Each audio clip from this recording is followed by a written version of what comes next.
their presence is highly required inside the chambers. The members who may be within the precincts of Parliament but yet to make their way into the chamber, to understand that their presence inside the chamber is highly required, of course, to enable the House attain that much-needed quorum for it to be able to commence its sitting as provided for in the House Standing Order number 39 and 40.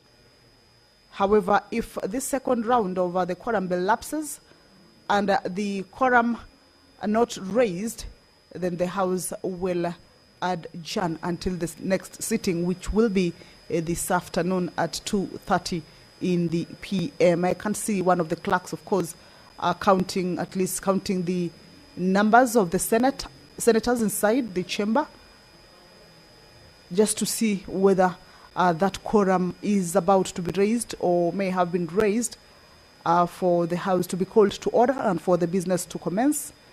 But we are, however, of course, awaiting for the Speaker to also direct on that, on whether the quorum has been raised or not.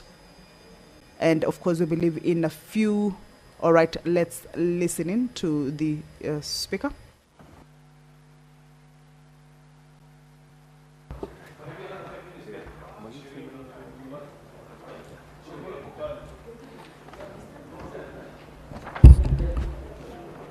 Honorable Senators, there being no quorum and having rang the bell pursuant to the provisions of Standing Order 42, the Senate stands adjourned until later today, Wednesday, 30th July 2025 at 2:30 p.m.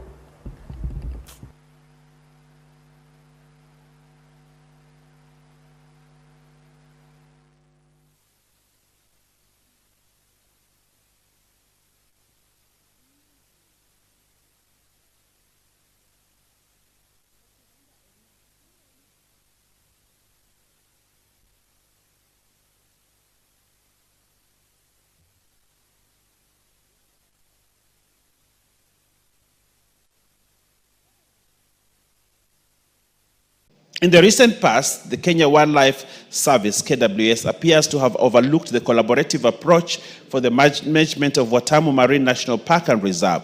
This is attributed to the Kenya Wildlife Service imposing new charges on recreational activities in the park and have been repeatedly harassing fishermen in the area by confiscating their boats and nets, which are essential for their livelihoods. Honorable Speaker, communities of Watamu and Abaso Ward have been aggrieved by the fact that most of the revenue derived from the marine parks in the area is collected and utilized solely by KWS rather than also being invested in the community through corporate social responsibility initiatives.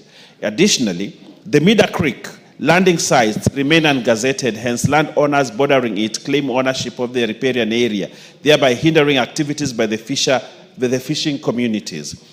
Local residents also face restricted access to the beach as investors have been permitted to fence up to the mangrove forests. Honorable Speaker, it is against this background that I request for a statement from the chairperson of the Departmental Committee on Tourism and Wildlife on the following.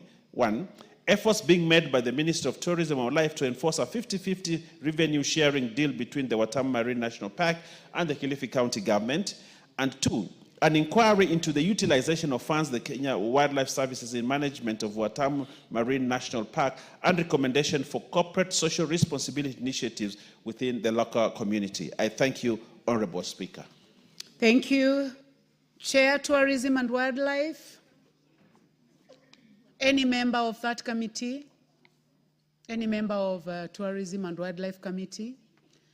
In the absence of the chair and a member, and now that the majority, Honorable Baya is the one asking the question. I think now you stand in your capacity as majority leader and give a commitment to the House. Interesting, Honorable Speaker, very interesting times these are. But Honorable Speaker, I want to request, on behalf of the committee, to tell them that they must, and I promise the House that they will, bring the communication in 2 weeks' time. The communication in 2 weeks' time. I think that's the standard, Speaker. But I also want to urge chairpersons. They know Wednesday mornings is a time when we actually request for statements. Anytime, they must be in the house, especially when they have the order paper. Chairperson, the leadership is here. The leadership is here. Honorable Owen Bayer, Yes. you know, in this house, I mean, it's a learning process. I would like you to stand and just withdraw what you said, especially concerning that you are going to tell the chair, and then I'll make a statement. Honorable Owen Bayer. Okay, withdrawn, Honorable Speaker. Thank you. A response will be given in 2 weeks. Okay, thank you very much. Honorable members, I order that the response will be given in 2 weeks by the chair of the Committee on Tourism and Wildlife. Thank you. Next is the Honorable Silvana Sosoro, Member of Parliament, South Mugirango. These are responses, and I can see the chair, administration, and internal security is in the house. Are you ready for this one?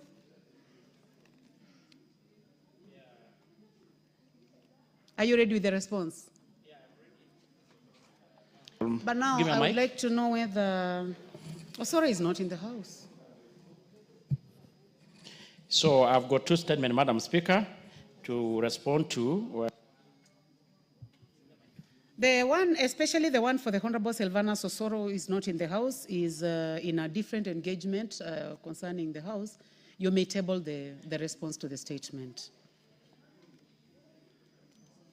You may now proceed to the next one, response to the Honorable Beatrice Kemei. Yeah, so, well guided, Madam Speaker, I will table once I'm done with the Honorable Kemei, I will table one statement from Honorable Silvana Sosoro, as you guided. Please table the one first, and then you can proceed to the other for the purpose of order. Thank you. Thank you, Madam Speaker. In regards to the statement being sought by the Member of Parliament for Kericho County, Honorable Beatrice Kemei, who in particular did sought status of investigation into the murder of Mr. Joshua Mutahi, including effort to apprehend the primary suspect. 2, the immediate measures implemented to safeguard residents of the Sogowet ward, particularly ward village elders who feel apprehensive about executing their duties. Initiative that the ministry has taken to enhance the security of local administrators across the country, and the long-term measures to support and enumerate village elders in recognition and support of their contribution to the grassroots administration. Madam Speaker, I respond as follows.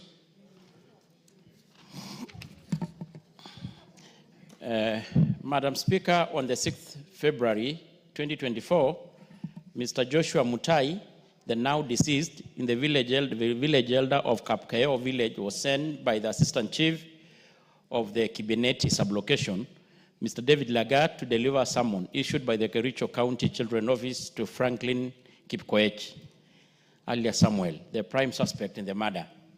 The summons pertained to a complainant of a child neglect and abuse where Mr. Franklin was alleged to have neglected and assaulted his 12-year-old son, Nilson Kipngeno Cheriot. On the following day, Mr. Franklin reported to Kericho County Children's Office that he had been arrested by police officers from the Kibeneti police post in connection with a child neglect and assault case. He was subsequently charged before the Chief Magistrate Court in Kericho on the 9th February 2024, vide CR 746, 31st 2024, CFE 344/24. However, on the 13th March, same year, the case was withdrawn under Section 204 of the Criminal Procedure Code, following a reconciliation in which Mr. Franklin sought forgiveness from both his wife, Mrs. Winnie Chepkoech, and his son. It later emerged that Mr. Franklin had been displeased with the action of the village elder, one Mr. Joshua Mutahi, now the deceased, for delivering the summons to him. He reportedly held a grudge against him, although the deceased never reported any threat to his life to the police station, which could have warranted further investigation. On the 21st April, the 2025, the chief of Kabaneti location, John Kemei, reported the Sundu police station that there was a lifeless body of a male adult that had been discovered lying at Mutembei village. The police officers from Sundu police station, accompanied by the DCI crime scene investigation officers, visited the scene where it was established that the lifeless body was that of Mr. Joshua Mutahi, who had been murdered at an unknown time during the night of the 20th April 2025. The body had deep cuts at the back and left side of the head, with both legs dismembered at the ankle. The scene was processed and documented, and the body moved to the mortuary for preservation. The preliminary investigation identified Franklin Koech as the prime suspect in the murder. Police officers proceeded to his home to arrest him, but he was not found. A search of the suspect house led to the recovery of a blood-stained panga and other exhibits of evidential value, which were taken to the government chemist in Kisumu for forensic analysis. The expert report still pending. On the 22nd April 2025, the postmortem examination was conducted, and the cause of death was established to be extradural hematoma due to trauma and excessive blood loss resulting from the dismembered legs. And a team of DCI visited the scene and conducted a forensic site analysis where data collected was forwarded to the mobile service provider for call data history to assist in tracking the suspect's whereabouts. The results are still pending. The police case file number 746-80 of 2025 was open. Investigations are still ongoing, pending the arrest of the suspect.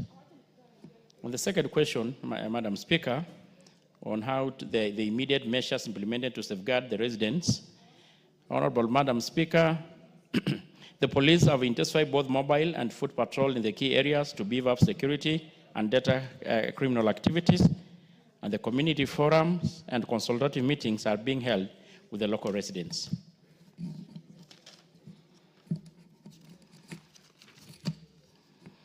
And this gathering provide platform for open dialogue, fostering peace, conflict resolution, and encouraging residents to actively participate in efforts to foster safety and security in their neighborhood. And the community policing committees are being reactivated and strengthened to promote closer collaboration between the police and the resident.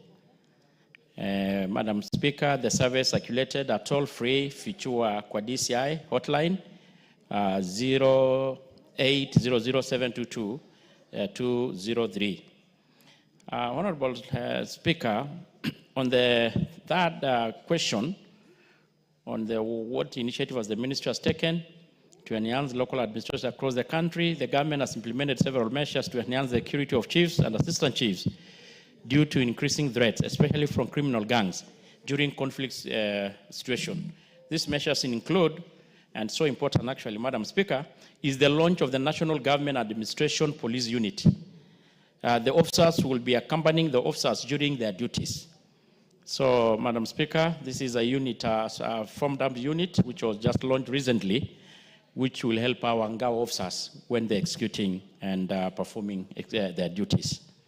Officers in crime-prone areas are allowed to apply for private firearms, and chiefs undergo regular training in conflict resolution and the personal security and intelligence gathering to better handling of threats in their areas. The ministry has deployed multi-agency rapid response units in hotspots, especially in areas prone to cattle rustling, banditry, or land conflicts. Chiefs are supposed through Nyumba Kumi initiative to promote community-based vigilance, which helps identify and report threats. And in security-prone regions, like part of the North Rift in the coastal counties, more security personnel has been deployed to reinforce local administration. Honorable Speaker, lastly, on the long-term measures, the village elders play an important role in the local governance, community leadership, and dispute resolution, both in rural and urban areas. They are respected members of the community and chosen for their wisdom, experience, and integrity. My ministry is currently developing the village elders policy, which will provide, among others, the remuneration of the village elders. And Madam Speaker, I can as well add, as a House, we are aware of the bill which is before this House, which was co-sponsored by the late Malulu, still talking on the issues of the village elders so that we can able to legislate and have them recognized and remunerated. Thank you, Madam Speaker. I submit. Thank you very much, Chairperson. I would like to give a chance to the Honorable Beatrice Kemei. Is the response satisfactory? Okay, thank you, Madam Speaker. I appreciate the chairman for this response. However, Madam Speaker, it is not satisfactory. I'm not convinced, Madam Speaker, with this fact that there is so much delay. You know, when from February to date, that is like 5 or 6 months, investigations still going on, and there's nothing that has come forth. And Honorable Speaker, I want to also add that people or residents are still in fear because of this guy that is still out. So, Honorable Speaker, I feel something more should be done. And then, Honorable Speaker, I wish we can also ask the administration, the issues of reconciliation is okay, but looking at the fact that this guy and the village elder died, it tells us that it was not in good faith. So sometimes we need to go further than that. And I still insist the residents are living in fear. And Honorable Speaker, the issues about the chiefs applying for firearms and all that to tighten the security, I appreciate. But now, what about the village elders? Because these are the people in the ground. So I feel the ministry should do more. Not the chiefs or the ngawas is actually spoken, but we have the village elders down there. And then finally, Honorable Speaker, about the remuneration. There is no function that personally I attend and they don't ask what we've done as National Assembly, what the government is saying. So you realize that as much as lobbying is going on, it's not given maybe the timing. You know, when we are told he's doing it or the government is doing this, but when? So I feel we need to get the timeline. Otherwise, I need to get more from the chair. When is this timeline? Thank you, Honorable Speaker. Chair, clearly the response is not satisfactory to the Honorable Member for Bomet. What would you like to say? For Kericho. Thank you, Madam Speaker. First, I want to really appreciate the frustration of the Honorable colleague member. Of course, we understand when a member of society dies under such circumstances is very troubling. But at the same time, we must appreciate the complexity of investigation. At times, it's very hard to really outrightly give the timelines. But what I want to undertake is to commit that the DCI department are going to expedite the process and make sure that the culprit is brought to books. On the issue of the village elders, I think I'd made it very clear that besides the policy from the ministry, which the minister stated very clearly, we still have a bill before this House, Madam Speaker, that all of us as a House should be able really to fast track it so that these very important members of the society, the village elders, we can have them recognized in law so that we can able to really remunerate them.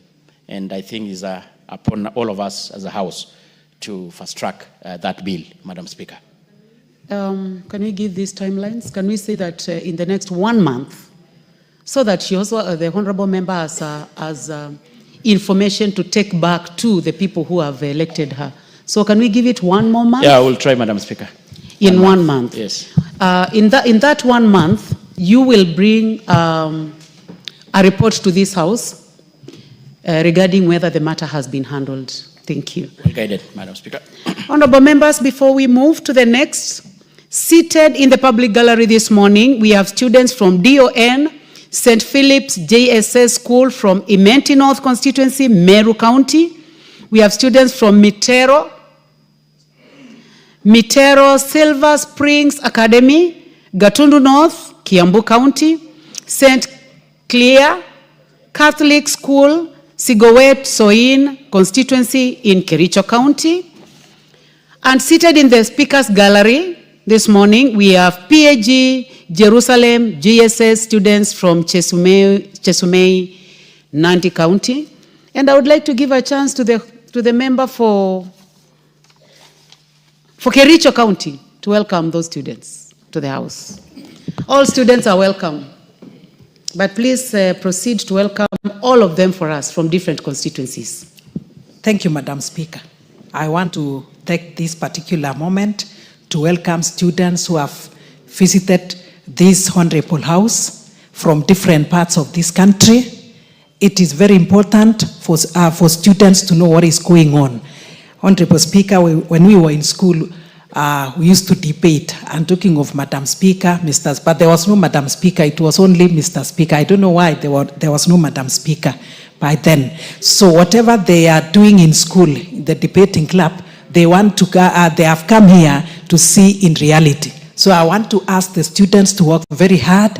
We were also students one day. We worked hard, and that is why we are in this honorable house. I wish them well, even as they prepare for the end of the year exam in different capacities. I pray for them, and I ask them to be disciplined.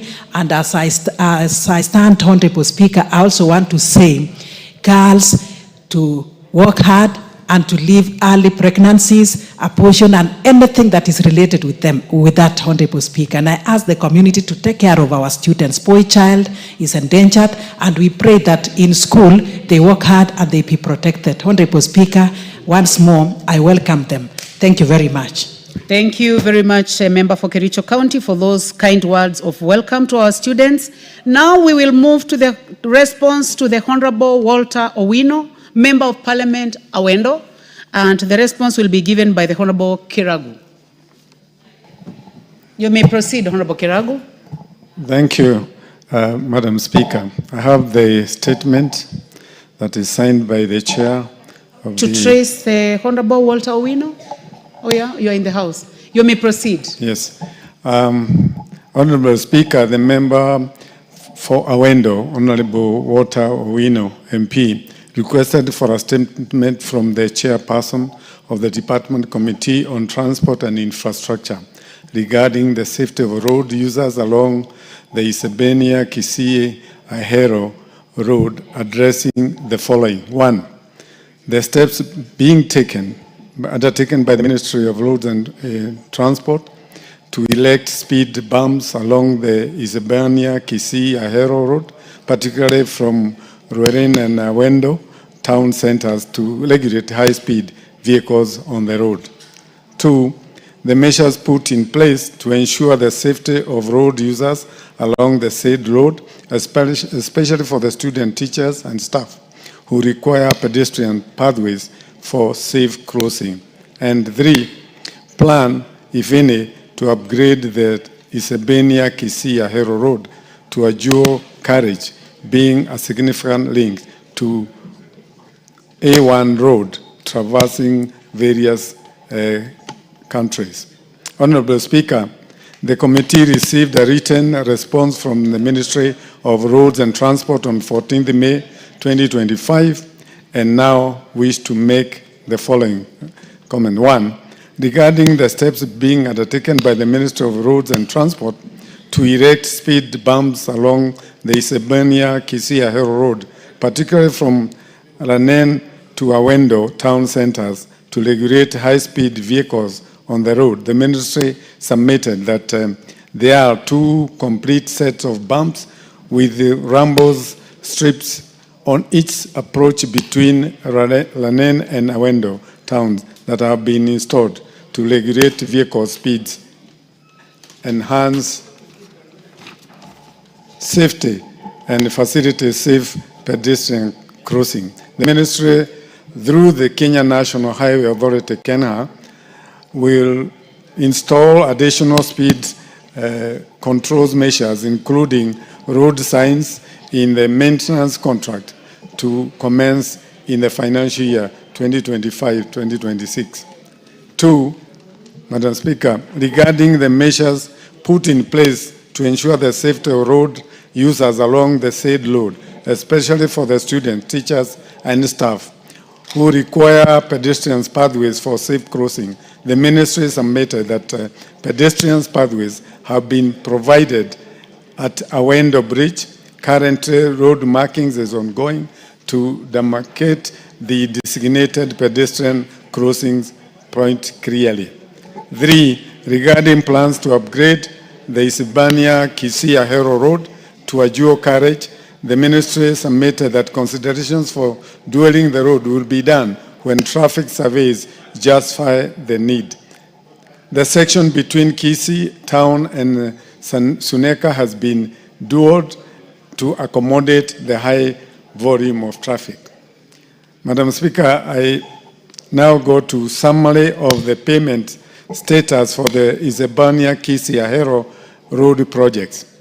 For Lot 1, covering the Kisii to Isebania, the contractor is China Herman International Corporation Group Limited. The contract sum is for 8,597,817,890.74. And the revised contract is 14,053,834,471.12. The amount certified is 13,978,202,354.54. The amount paid is 11,186,268,715.73 cents, and the amount outstanding is 2,791,933,639. Lot 2, Madam Speaker, covering Ahero to Kisii, the contractor is the 3rd Engineering Bureau of China City Construction Group Company Limited. The contract sum is Kenya shillings 9,467,000,000 and 4,191 cents, and the revised contract sum is 13,883,459,815.23 cents. The amount certified is Kenya shillings 13,883,459,815.23 cents. The amount paid is Kenya shillings 12,988,328,691.10 cents, and the amount outstanding is 895,124.01 cents. Honorable Speaker, that is the statement. I thank you. Thank you very much, Honorable Kiragu, on behalf of your chairman for Transport and Infrastructure Committee. The Honorable Walter Wino, is this response satisfactory? Thank you, Madam Speaker, for the opportunity. I want to thank the committee for the response. However, I am not satisfied, Honorable Speaker, because they are talking of having erected 2 bumps on a road, Madam Speaker, of 4 kilometers. So you can imagine 4-kilometer road with 2 bumps. Those bumps are not effective. The road has continued being very dangerous. Even as late as last evening, we had accidents on the same road. So I would want to request the ministry to kindly send their officers to go on that road and assess, look at what is happening physically on the ground. The 2 bumps are not enough. Secondly, they are talking of having put the pathways at the bridge. We requested them to put pathways covering both sides of the road to help mostly students who are using the pathway on their ways to and from school. So I would request the ministry to be more sensitive on this matter, Madam Speaker. Thank you. So I'll give a, does this concern you also, member for Kwanza? Would you like to also weigh in? Yes, please proceed. Madam Speaker, I just want to agree with my colleague. I think let's pass a resolution in this House that this ministry and, of course, the Department of Roads regularly checks on the roads. you'll find the roads actually when you are driving is so unsafe, even where you're going, Madam Speaker. So therefore, I think I want to agree with my colleague that the Ministry of Roads actually be able to go regularly and check on some of the roads. In fact, my place, you'll find that the bridge is broken, there's no marking, and so it becomes very dangerous for even those who have not used that particular road. You'll find yourself landing into a ditch or a bridge. So I think this, as a house, have time to tell these people, even if it means give them deadlines, so they can regularly check on the roads. Some of these people are just sitting in the offices doing nothing, but actually earning the salaries, taxpayers' money. Thank you, Madam Speaker. Honorable Kiragu.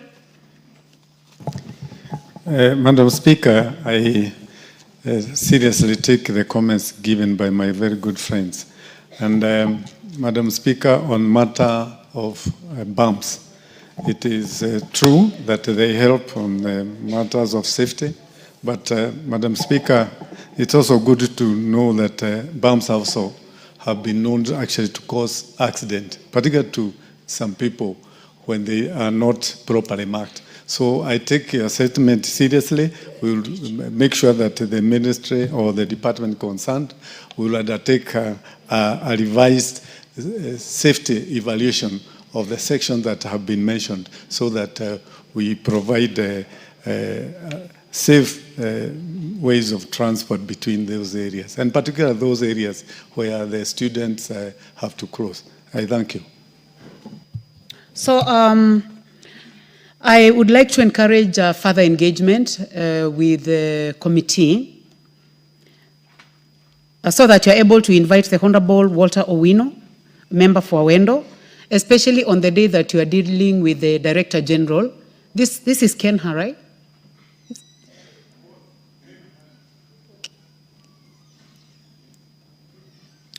Honorable Kiragu, is this a Kenha or Kera Road? It is a Kenha. Yeah. And Madam Speaker, I would suggest that, in fact, my good friend, it would be good also for the committee to be traveling to those areas so that we also get to acquaint ourselves to these real problems that our people are facing, particularly on the matter of safety, Madam Speaker. So that we close this subject, I would like to ask you, as a representative of the chair, to do a further engagement with the DG Kenha concerning this particular road, Isbania, Kisii, Ahero, bearing in mind that there are so many accidents as it has been reported by the Honorable Member. Anything out of order, Honorable Dorothy Kiara? What is out of order? Speaker, I just wanted to say this is a very important matter of national importance, Honorable Speaker, and the matter of safety on our roads should be taken very, very seriously. Honorable Speaker, we have continued to lose life, especially along the highways. Honorable Dorothy, what you are saying is important. Unfortunately, the way we transact business is that we had already closed. But I hope you'll get another opportunity in the future to engage on the safety of roads. Thank you. Or also you may take an opportunity also to present on a road which is of concern to you. Thank you very much. Next order. Order number 8, motion, implementation of the universal health coverage and of a policy on mandatory use of public health care facilities by public officers. Resumption of debate. Thank you. It's good that to see the Honorable Sabina Chege is in the House. On this motion, the Honorable Janet Sitiene had a balance of 8 minutes.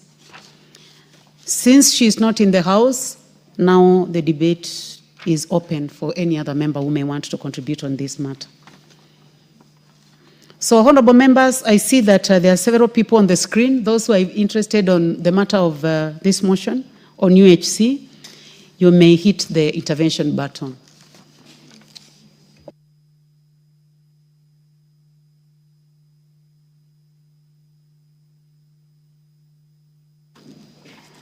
I just call the Honorable Dr. Makali Molu, member for Kitui Central, not on this subject.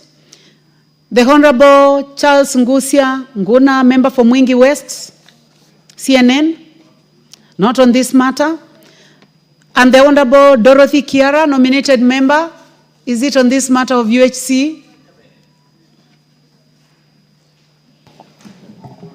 Thank you, Honorable Speaker. Honorable Speaker, I want to weigh in this very important motion by my sister, Honorable Sabina Chege. Honorable Speaker, when we talk about health coverage, and more so universal health coverage in this country, we have very pertinent questions, Honorable Speaker, that we should be asking ourselves. What comes into my mind, Honorable Speaker, it is where did we go wrong as a country?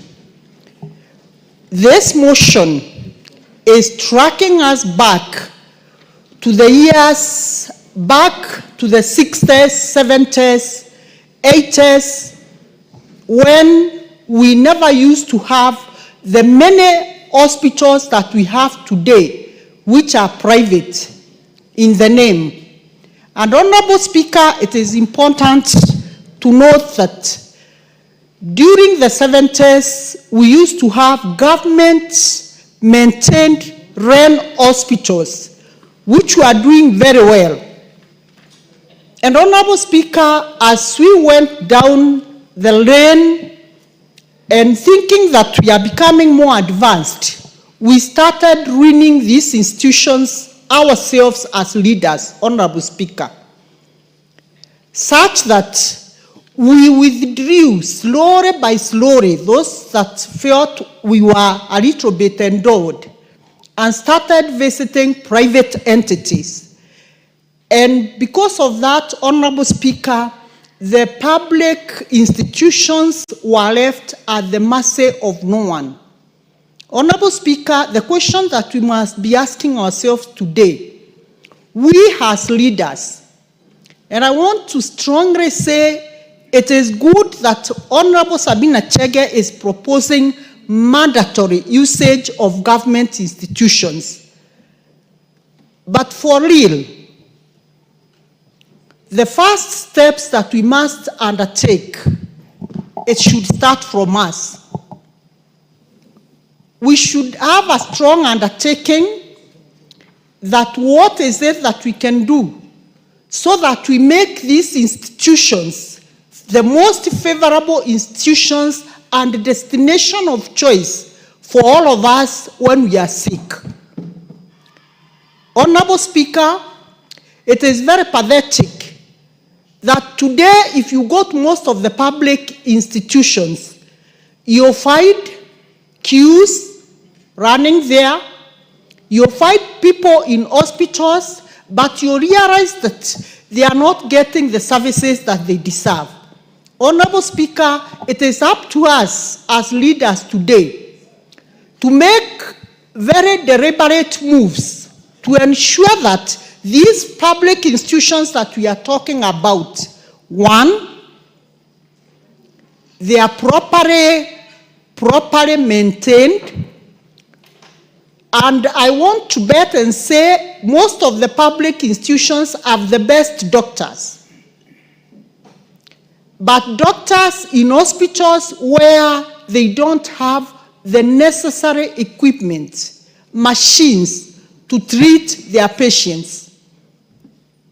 And all of us know you cannot go to an institution where you know you'll not get the intended services. So, Honorable Speaker, I want to challenge us as leaders.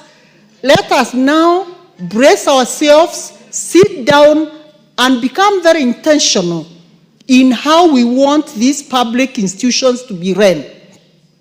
And I want to go on record, Honorable Speaker.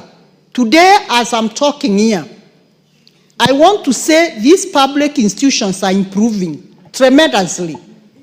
Like me, if I get sick today, I go to Meru General Hospital. Meru General Hospital today is a public institution. which is being run very professionally. It has the best doctors. There is no equipment that you go there and lack. And this is what will draw us, all of us, to use these public institutions. Honorable Speaker, we also must ask ourselves as legislators, do we have these public institutions across the country? Do we have level 5 hospitals in all our counties? Do we have properly maintained level 4 hospitals in all our sub-counties? Are they properly equipped, Honorable Speaker? Are the doctors in those hospitals well motivated so that when we go there, we will meet a very motivated workforce? Honorable Speaker, if we can be able to gather or gun all this, I don't see the reason why we should not be attracted to those institutions, Honorable Speaker. Honorable Speaker, as I support this motion, I want to say, let it not be a motion. Let us make this a reality. If we as public servants, and more so we, the people's representatives, start using public hospitals, Honorable Speaker, what we use as leaders, the citizens will believe it is the best. So we must be very deliberate, make the first move of ensuring that these institutions are attractive, these institutions have the best professions, these institutions can provide, they can be able to provide us with the treatment that we require.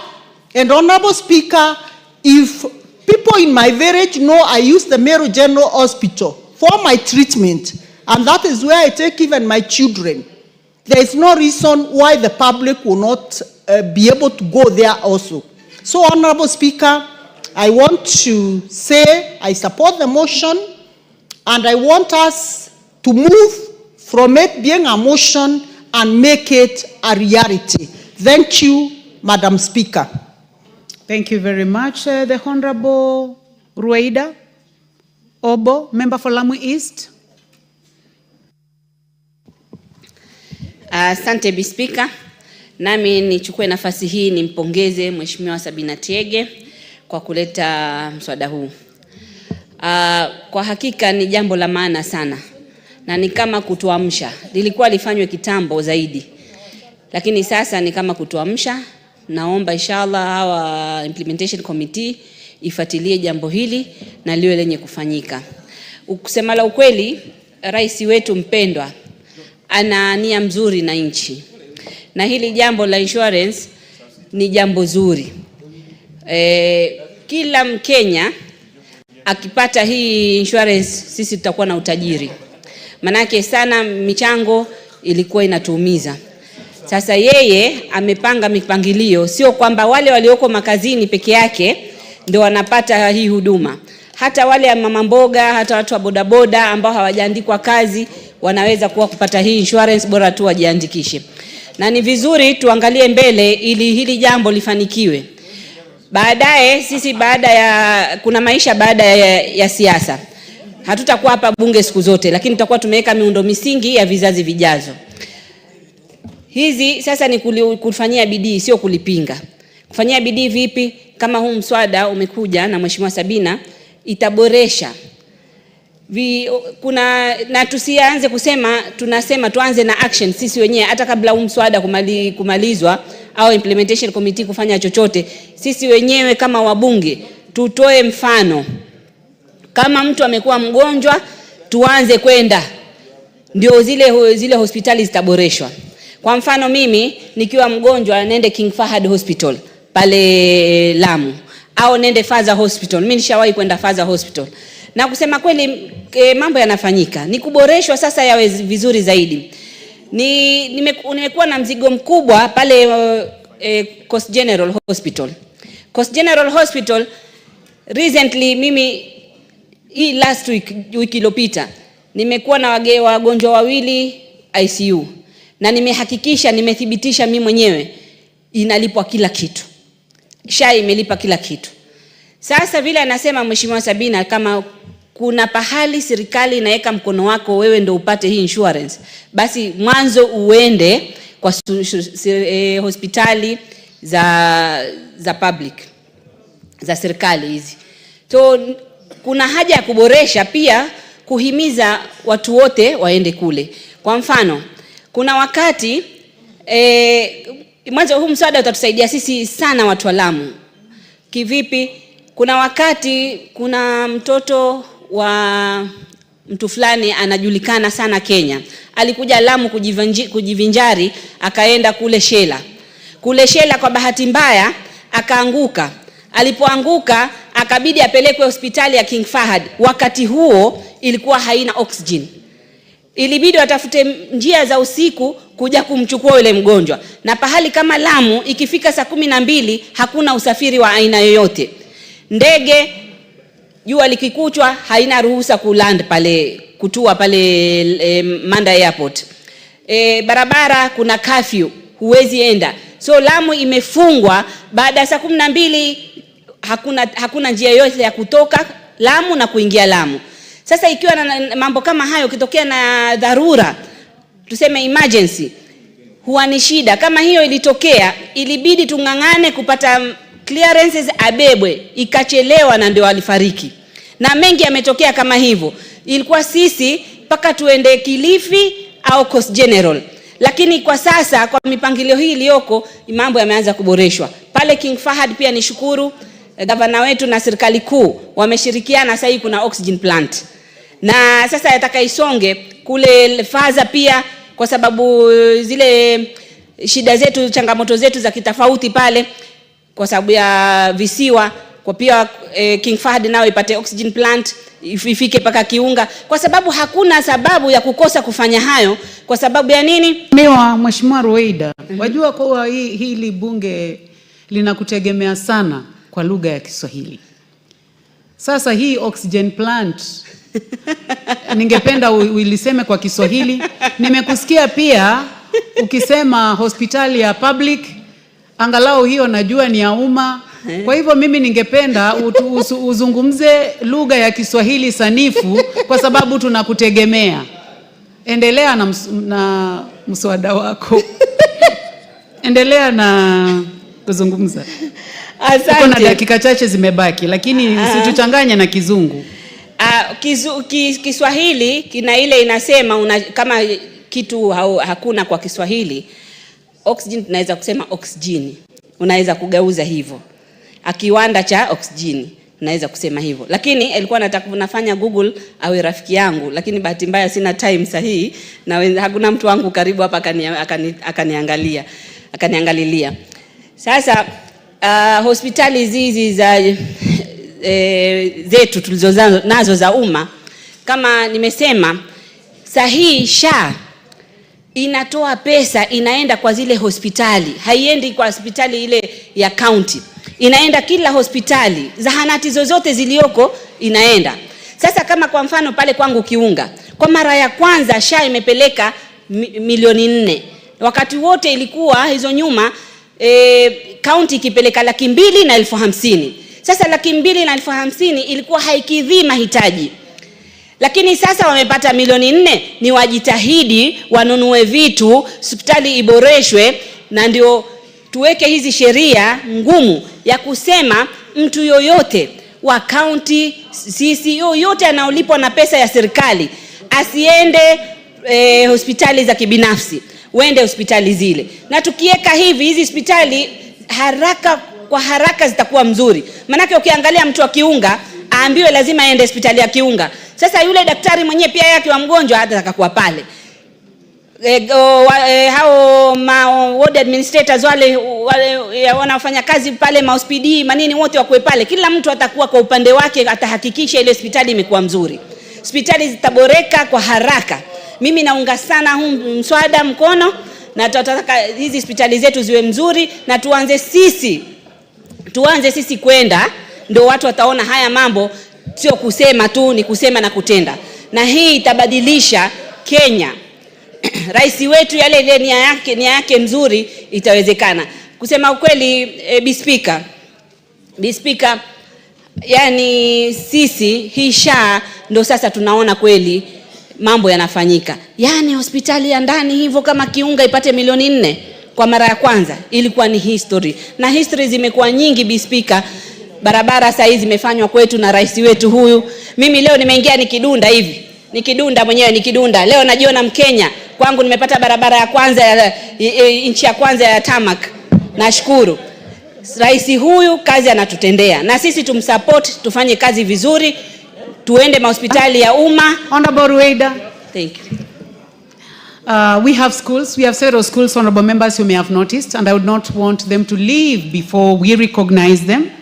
We have in the speakers gallery this morning Gashada Secondary School from Kirinyaga East constituency in Kirinyaga County. Let's welcome them our usual way. Cheryl Belek Secondary from Sotik constituency in Bomet County. Kairi St. Mary's School from Gatundu North in Kiambu County. And seated in the public gallery this morning, we have Ekone Junior School, Mwingi Central constituency in Kitui County.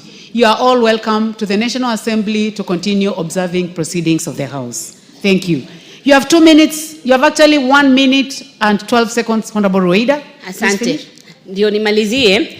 Tunasema hospitali zetu, zahanati zetu ziboreshwe.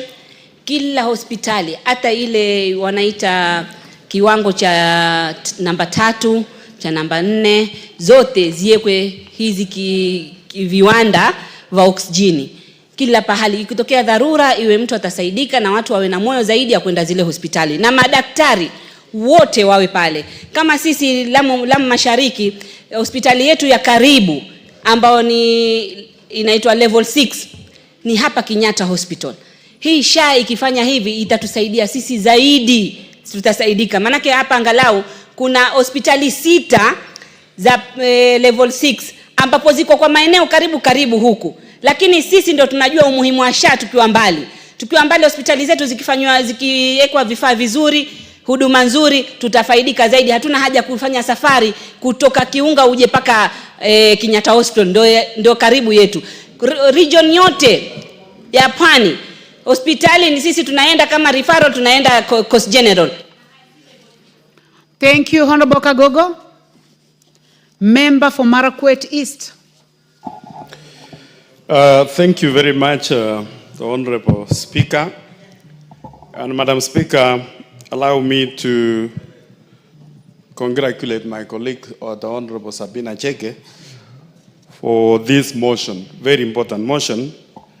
And being a motion also, Honorable Speaker, this is also a constitutional matter under Article 43(1) of our Constitution, Honorable Speaker, that provides that every person has a right to the highest attainable standard of health, which includes the right to health care services. And Honorable Speaker, even as we debate this motion and probably we approve, Honorable Speaker, there is need also to go further and amend the laws, the health laws, so that to make sure we operationalize this motion. Madam Speaker, if you check our public hospitals, the Kenyatta National Hospital, which was built many years ago by the government of Kenya, using millions of money. Kenyatta National Hospital, Madam Speaker, up to today as we speak.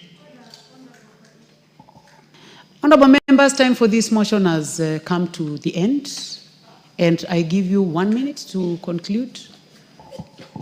No, maybe 2 minutes, Madam Speaker, because I had planned my for more than 2. So I was saying, Madam Speaker. And for those who have, I can see several cards. If the chair feels magnanimous, she can also share her 10 minutes for reply to several of you. I will ask her to give me. Honorable Kagogo, you have 1 minute to conclude. Yes. So it will, the 1 minute or 2 minutes will come after me, Madam Speaker. Madam Speaker, I was saying, Kenyatta National Hospital, which was built in Kenya for the first time, if you check, they have not even opened even a branch outside, even Nairobi or anywhere. But as hospital like the private hospital like Nairobi, the Aga Khan, which came up later, Madam Speaker, they have branches almost everywhere across the country, and actually because of public resources.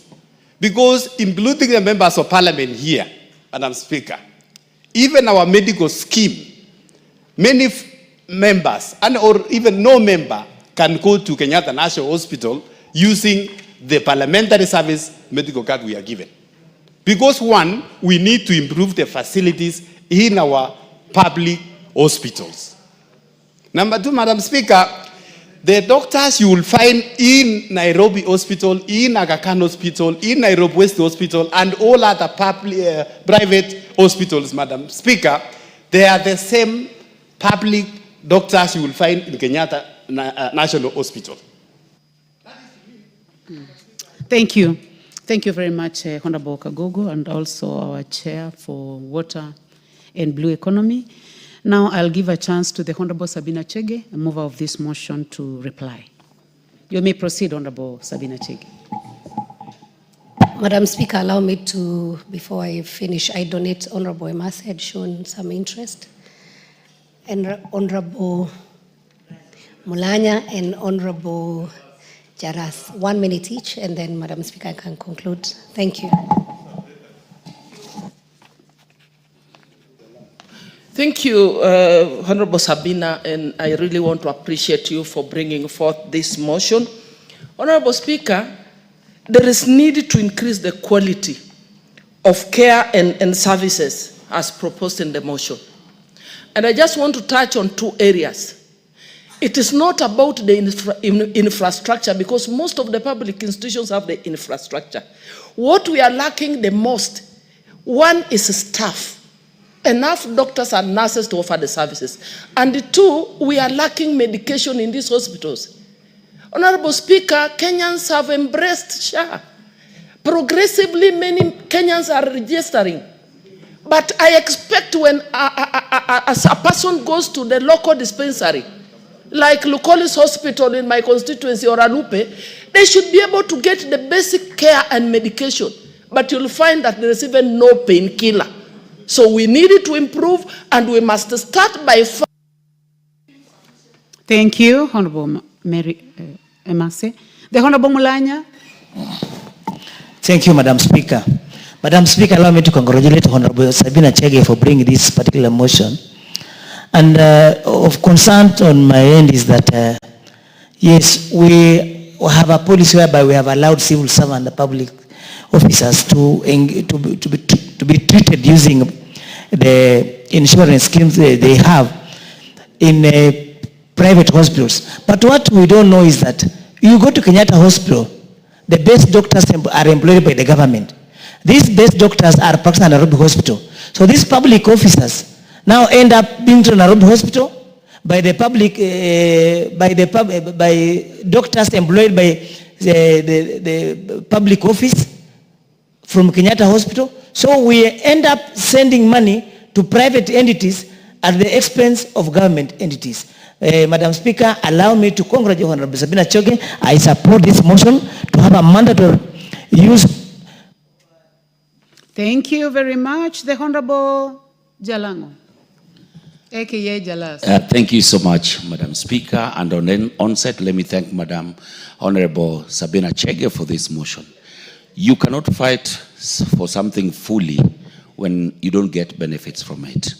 And for us to now start allocating more money to our public institutions like the hospitals, we as leaders must start using the public hospitals. For example, Kenyatta National Hospital here provides some of the best services. But if you have a chance to use your insurance to a private hospital, you will always go to that private hospital. Let it be mandatory that public servants use public hospitals, and even insurance companies that provide our covers must also be told not to cover leaders if it is for private hospital. If you want to go for private treatment, use your own money. If you want to use your the government cover, go and use the public hospital. Thank you so much, Madam Speaker.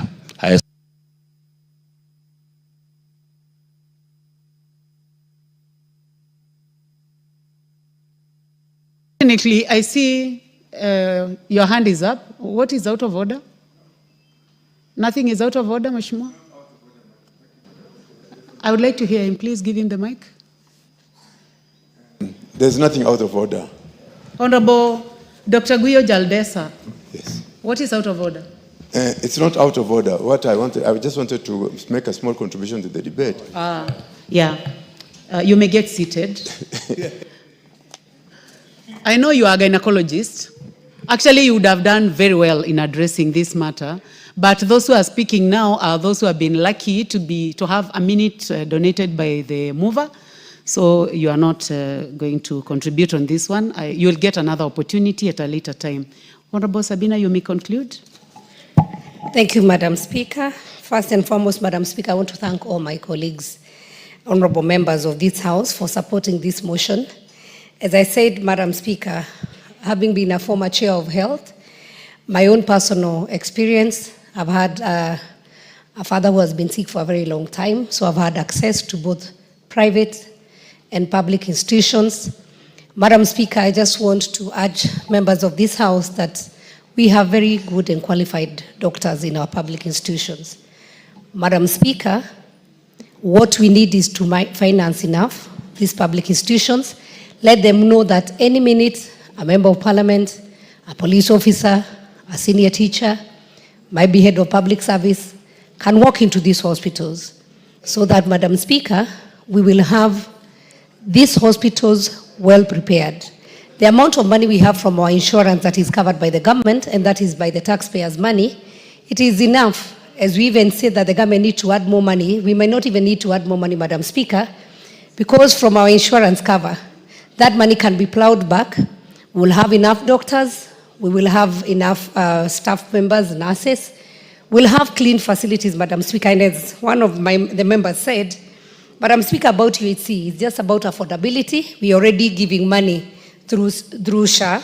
It's about affordability and also accessibility. Madam Speaker, sometimes even when we said we have devolved health, you'll find that our people go, they're paid for SHA, you're told there is no medication, so you have to go and buy in a pharmacy. And you find that it's kind of a cartel, Madam Speaker, that even the public, some of the equipment in our public facilities where we are saying, yes, we may need more equipment, but they might be working, but they are sabotaged so that you can be sent to a nearest private facility to go for a CT scan, to go for an X-ray. And it is sad, Madam Speaker, and I would, because I've seen Honorable Nyikal here, I have two requests. One, I would like your committee to investigate on the amount of money that is being paid out by SHA. What is being paid to the public facilities, and I know we already have around 42% of our public facilities, and what is going to a private facility. Why would we pay around 100 million to a private, very small private hospital that is giving cancer treatment, and compared to what we are paying the entire Kenyatta University referral, Moi teaching referral, Kisii level 5, even the Jaramogi Oginga, or the amount of money we are paying to Kenyatta National Hospital. Why would a small facility that only offer one service, and it's publicly known in Kenya, be paid millions of shillings from SHA? Honorable Nyikal, and allow me, Madam Speaker, through the Speaker, to address you. Last night, as a mother, I was very disturbed by a case I saw from Machakos, and I wish and I hope the women rep Machakos and the leaders from Machakos can follow that matter. And Honorable Nyikal, with your committee, kindly help that mother whose child was operated in a facility in Machakos. First, she was forced to pay 5,000. I watched 9 p.m. news yesterday, around 9:35 p.m. You can go back to your YouTube and see.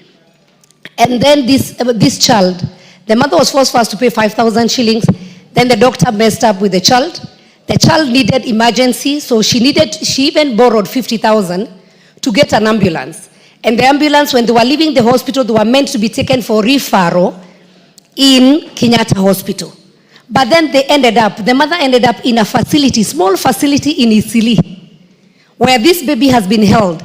And the mother till now cannot be able to access to see the condition of her child, who is in ICU, because she has been asked to pay 3 million Kenyan shilling. I saw that lady crying. Where can she get 3 million? Her child is being held in the funny facility in Isili. Why, Honorable Nyikal? Why would we have our citizens suffering when you have been forced to go and use a private facility because they need money? And investigate also. Sometimes you'll go, some of the services that are offered when you're going with an insurance or with this SHA. If SHA is paying, you are told you can pay, the service is 28,000. But when you are paying cash, you are told you can pay 14,000. What is this? We need to investigate. And the only solution, let us make sure that we equip our public facilities. Let us make sure we have enough doctors, enough medicines, we have enough supporting staff, so that, honorable members, you can easily walk into Kenyatta National Hospital. We even have a private wing. And I want to say, maybe for us to start by leading by example, because we are urging the ministry to quickly form a policy on this. And sometimes policy can take as long as somebody wants. It can be formed within 1 month, 6 months, or somebody can decide to sit on this forever. And I hope the Committee on Implementation can follow up on this. So, maybe members of this House, for your yearly health checkup, I would want to urge you, go to Kenyatta University Teaching Referral. It has a state-of-art facility. We don't have any in Kenya, in East Africa, in Africa, such facility. Not even any private facility that we have around. Go for your medical checkup there. They even have a presidential suite. Go and see. Start referring your people there. Let us use Kenyatta. I challenged the management of Kenyatta National Hospital the last time I took my father there. Because we cannot have a level 6 hospital using water basins to give patients. When you get admitted, you are given a water basin with tissue inside. At what age is this? Having, Madam Speaker, bathtubs in a hospital, you know, and because you can just see people who just want to do supplies, because the bathtub would be more expensive than a normal shower. Madam Speaker, we need to be serious about our health care. And because health is a right in this Republic of Kenya, it is in our constitution. Thank you, honorable members, for the support you have given me.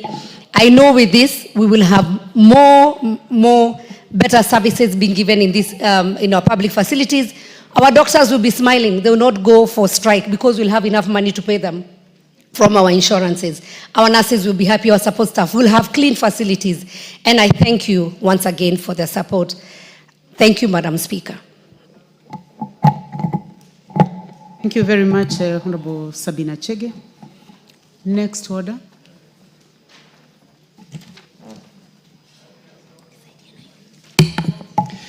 Order number 9, motion, formulation of a land use policy on zoning of land for agriculture and built development.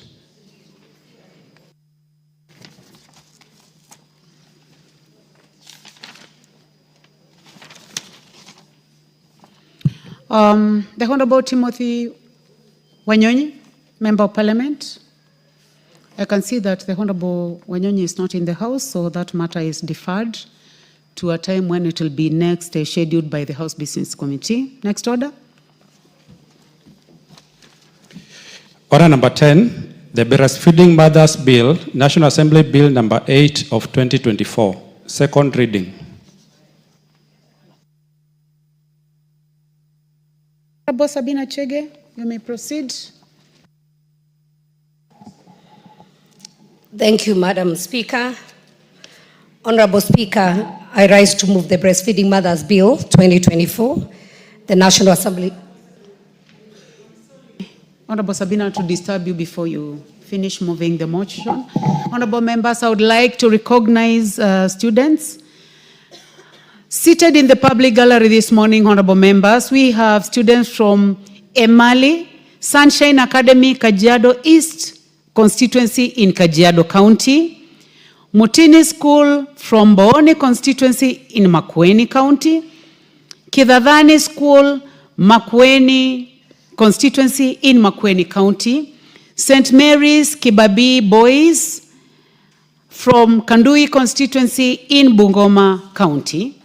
And also seated in the speakers gallery this morning, we have students from Makwiny School, Murang'a South constituency, Murang'a County, and Bavuni Secondary School from Bahati constituency in Nakuru County.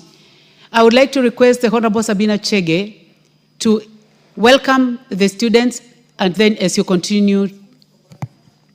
The school from Murang'a is called Makwiny School. So you may welcome them for us, and then you proceed to move the motion. Thank you, Madam Speaker, for the opportunity. I wish to welcome all the schools that are present in the House today. And I'm privileged, Madam Speaker, to welcome a school from my own, Makuyu. Karibuni sana. I am so happy to see them here. And I just want to encourage all the students that yes, we are here today. We were one at your age and at school, so you can easily find yourself here, and we wish you all the best as you study. We wish you the best, and we welcome you once again into this house. Madam Speaker, allow me now to rise to move the Breastfeeding Mothers Bill 2024, a National Assembly Bill number 8 of 2024. And Madam Speaker, the principal object of this bill is to provide a legal framework on mothers who may wish to breastfeed their children at workplace. Madam Speaker, the bill provides for the right of a mother to breastfeed freely or express milk for her infant. And the bill further requires employers to provide breastfeeding employees with lactation rooms to either breastfeed or express their milk for their children. Madam Speaker, breastfeeding is the first preventive health measure that can be given to a child at birth, and it also enhances mother-infant relationship.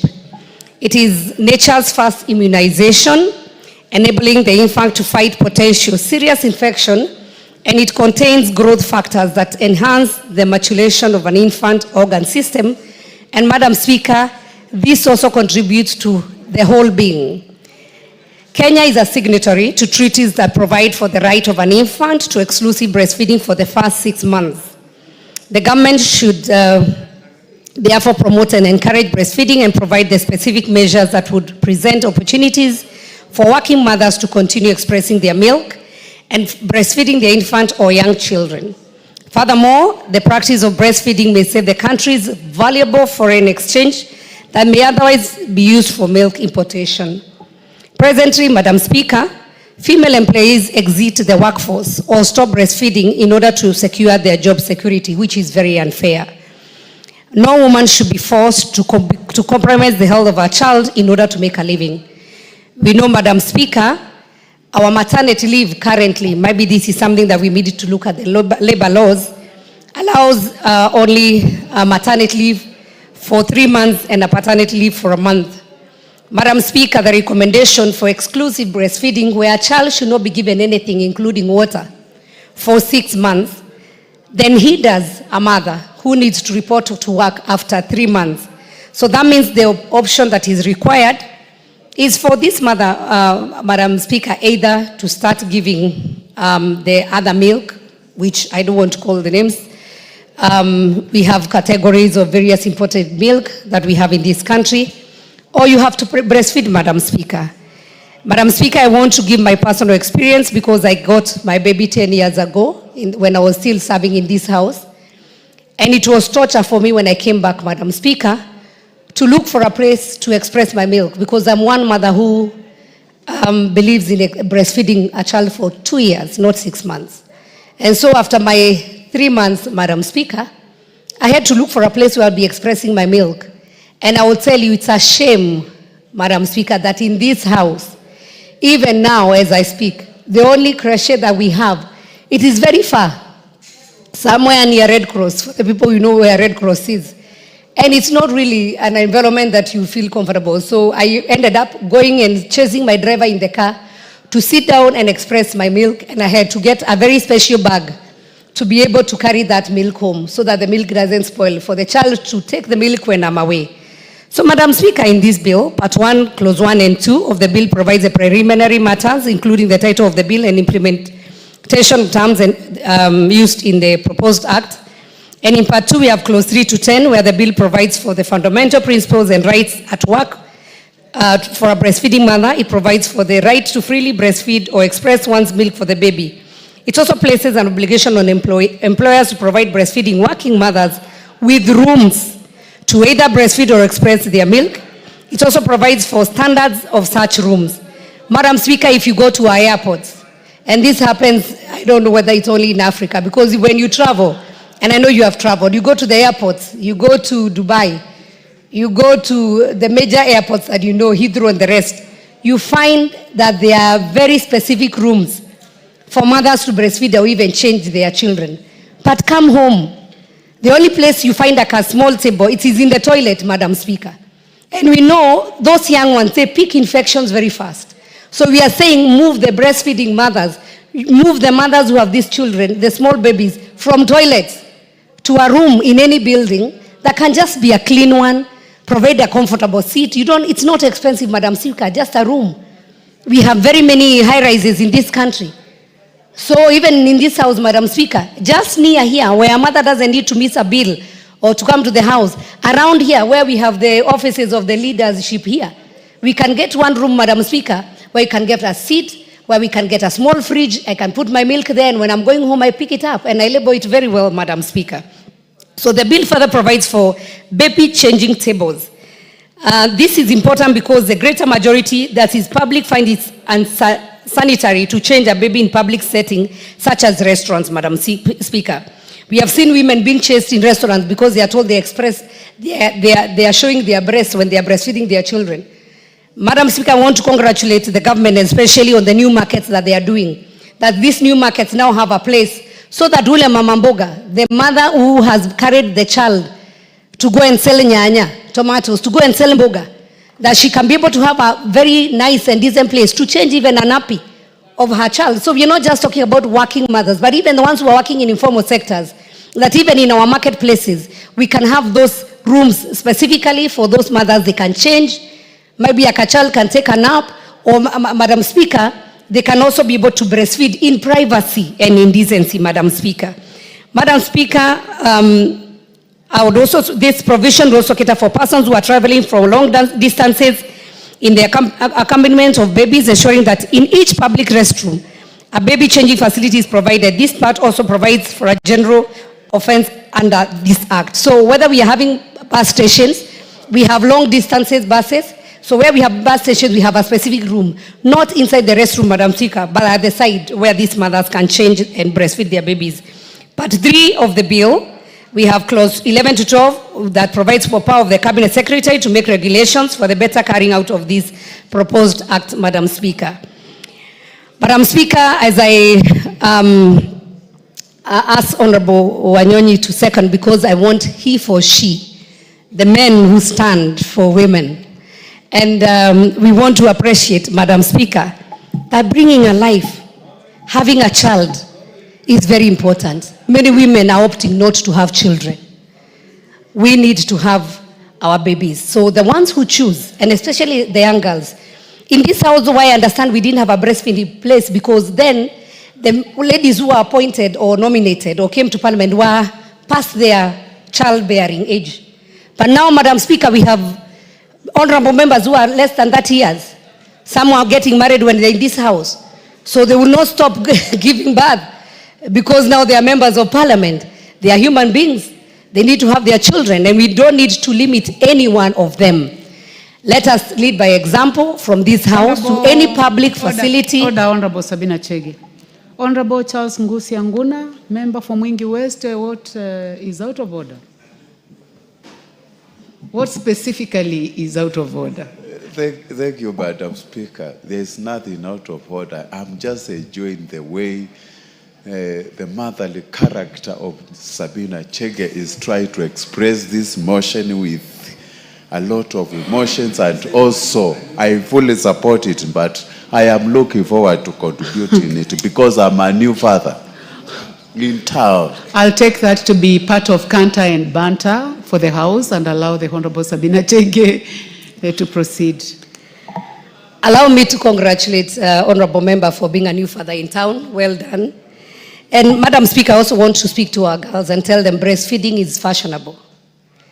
Let us know that the girls think that when they give birth, they want to give the formula milk to their babies and not to breastfeed.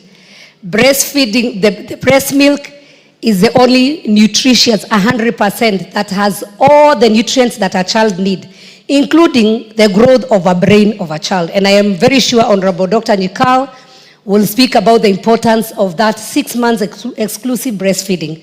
So to our girls in Kenya, don't be lied to anyone that when you don't breastfeed, those breasts will not fall down one day. It comes with age.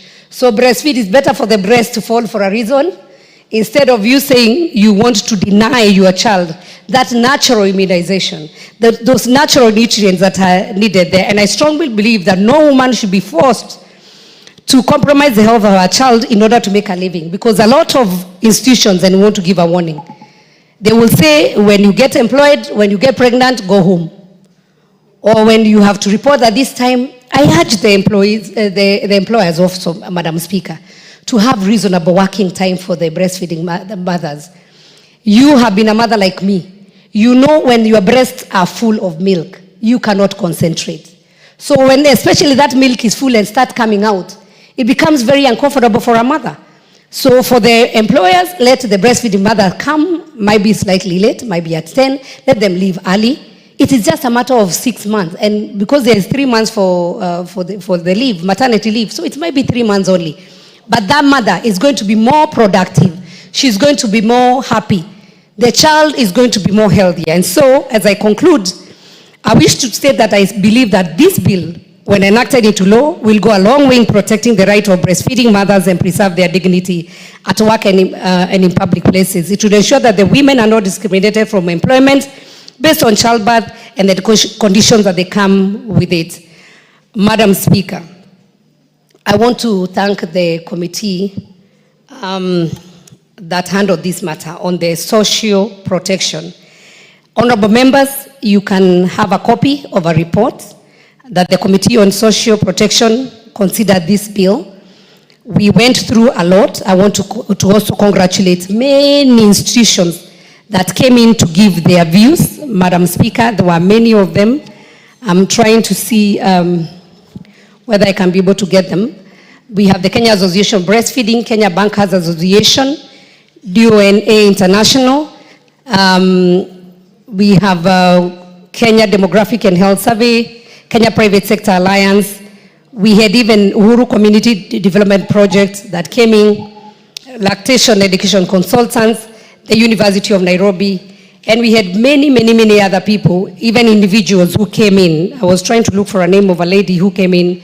She was somebody Kimani. So I just want to mention all of them and just say thank you for coming to contribute. If any further amendment is required, we are ready to do that.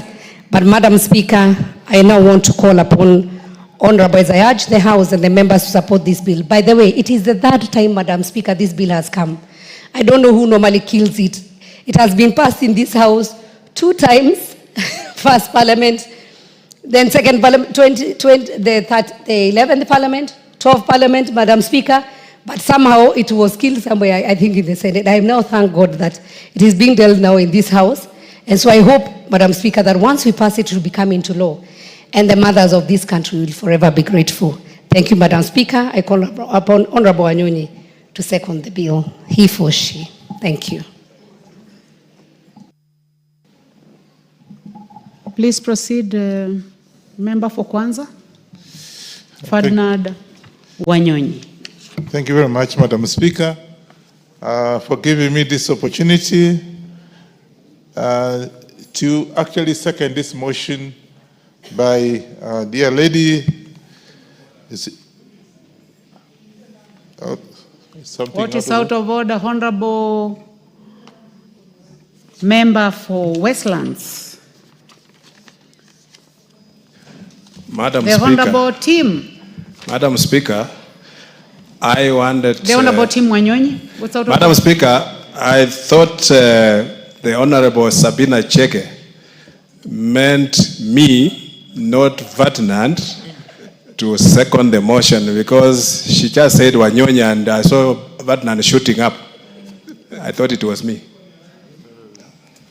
You know, you are Honorable Ferdinand Wanyonyi Wetangula.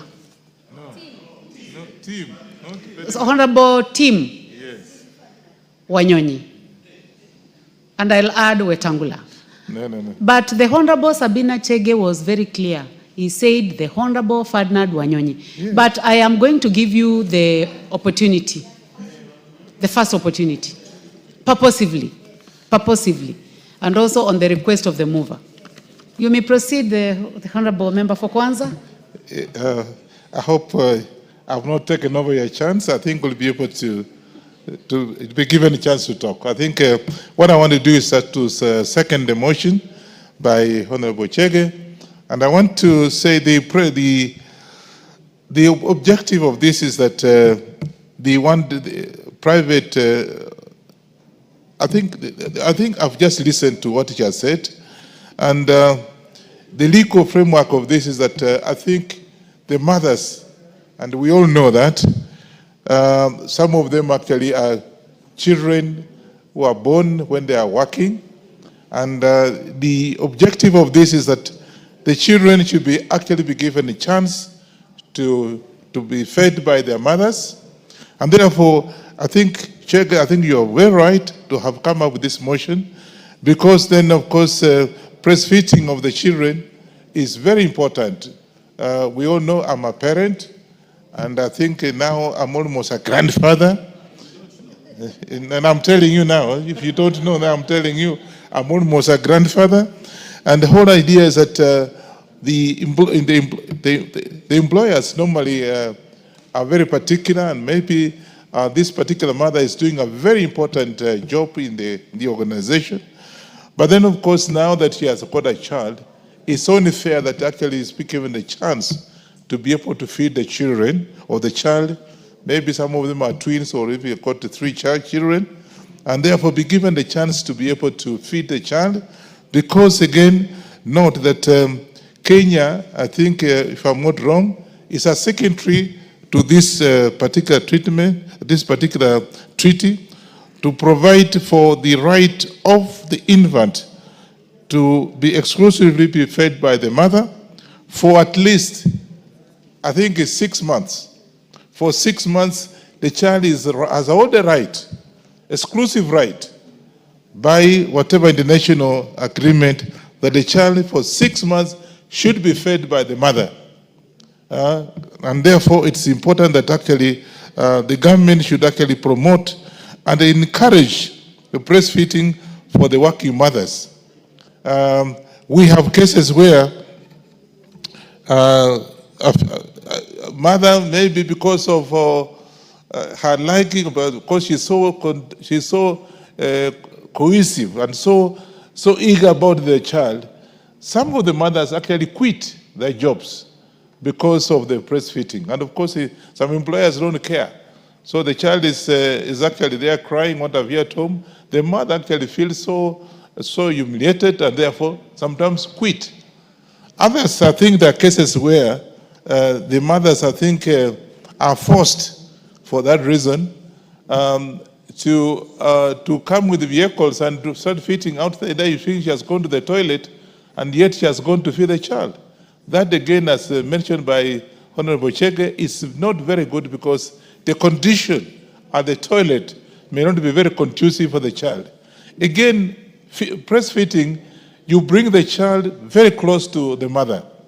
Imagine the child actually has also been enhanced by that good relationship between the mother and the child itself. But you see, if we just want to have a child fed in the toilet and maybe for 2-3 minutes, and you go back because you want to maintain your job, again, there's something that, Madam Speaker, is not very good. And therefore, I think this motion is very, very good, and I want us to make it, when you pass it again, we have to have it implemented so that all working places should have at least a place exclusively made for the mothers who may have their children and be given a chance to do the feeding. And if they don't do the feeding, and some of them may feel by feeding the child, the breast will collapse. I don't know, but that's what I'm told. Then they should carry the milk to be able to give the children, but in a very exclusive place. And basically, Madam Speaker, It's that the objective of this is that get a place where the child can be fed properly, so with hygienic conditions that are very good, not in the car, because it could be very hot, you know. So therefore, I think let's have employers actually creating a room for the children, for the mothers to feed their children, because this country has got that treaty, and that treaty actually gives the mothers 6 months exclusively. When you give her whatever it's a working vacation or whatever, for 6 months the child, so the child can be fed properly to enhance that good relationship between the child and the mother.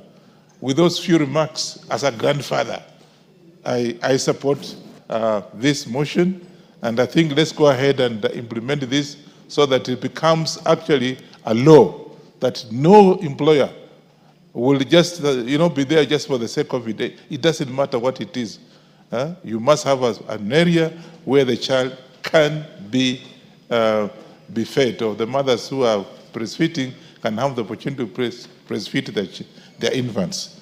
With those few remarks, I support the motion, and I thank Honorable Cheke for having come out with this kind of thing, because it was sometimes back, and the 2015 or 2014, yeah, it was there, but I think it went unattended to. Thank you so much. Thank you very much, honorable members. I now propose the question that the Breastfeeding Mothers Bill, National Assembly Bill number 8 of 2024, be now read a second time. Honorable members, as I had promised, I will give the first opportunity to the Honorable Timothy Wanyonyi, Member of Parliament for Westlands.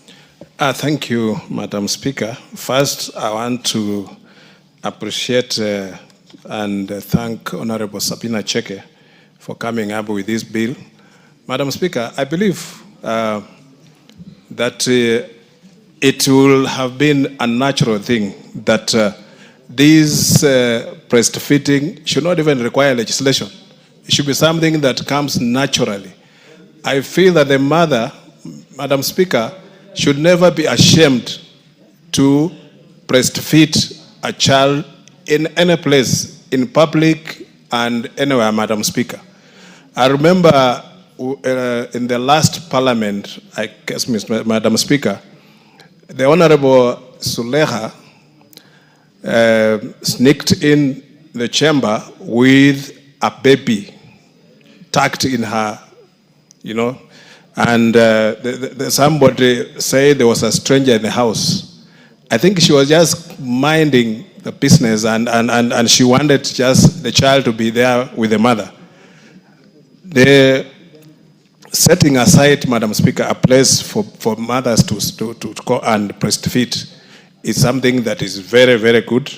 And on this, I want to echo the Safaricom, I think, is the first company, Madam Speaker, that has come up with that idea that there's a place where mothers who are breastfeeding, they have their children there, they take off time from work to go and breastfeed and sit with the child, and that is something that makes the child not to miss the mother.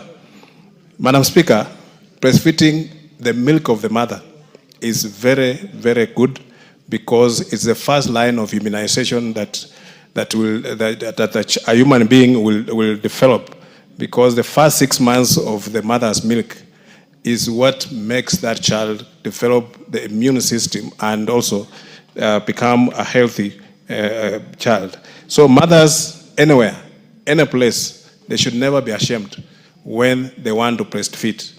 There should never be any prevention.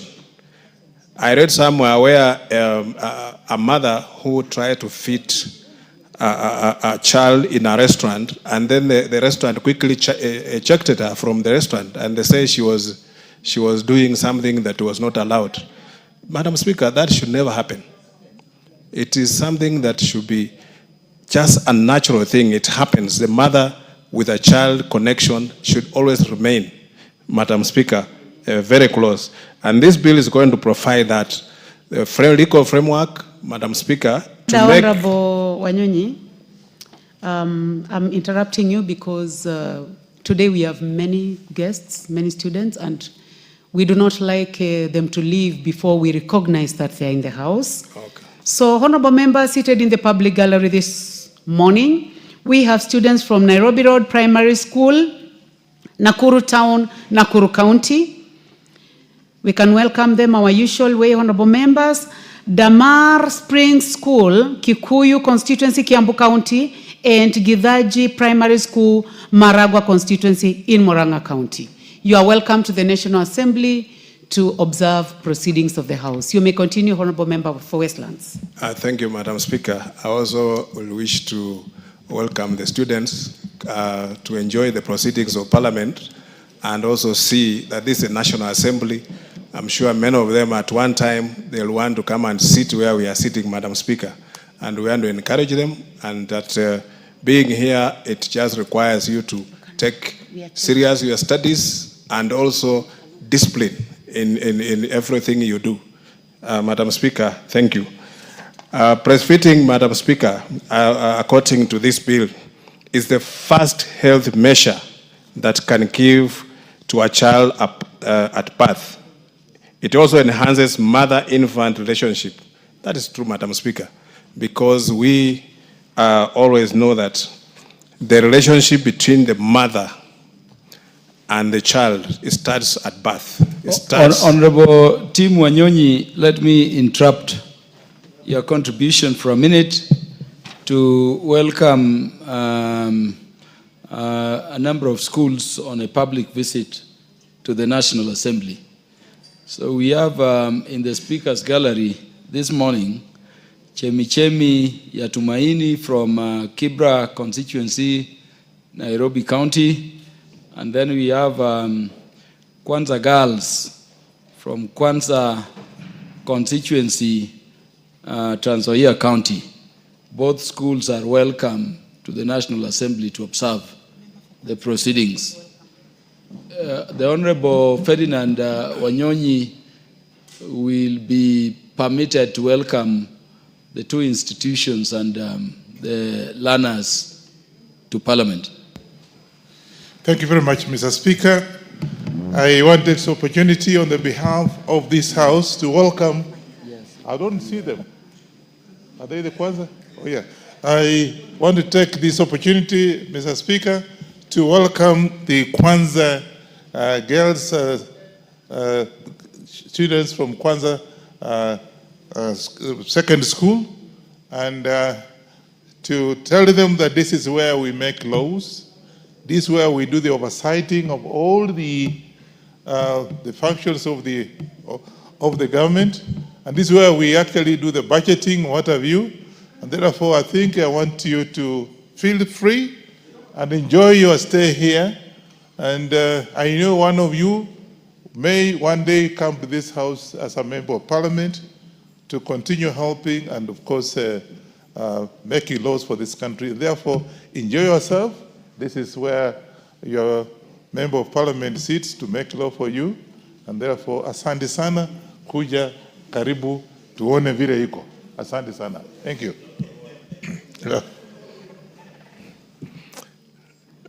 Mr. Speaker,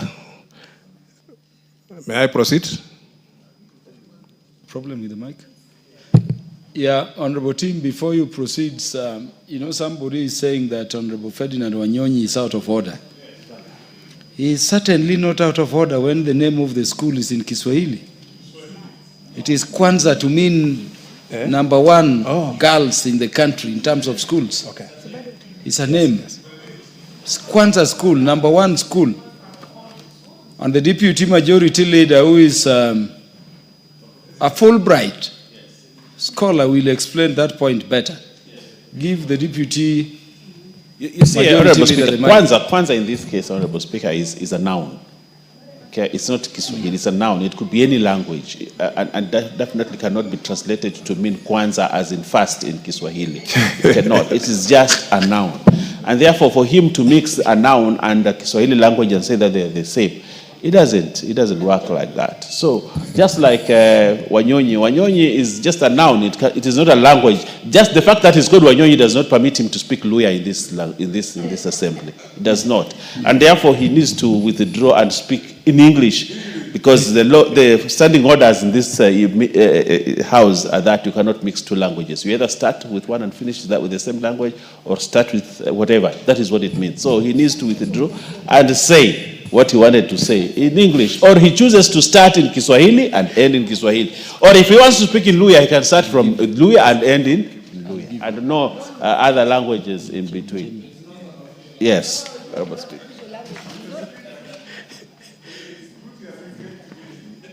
Give Honorable Ferdinand Wanyonyi the mic.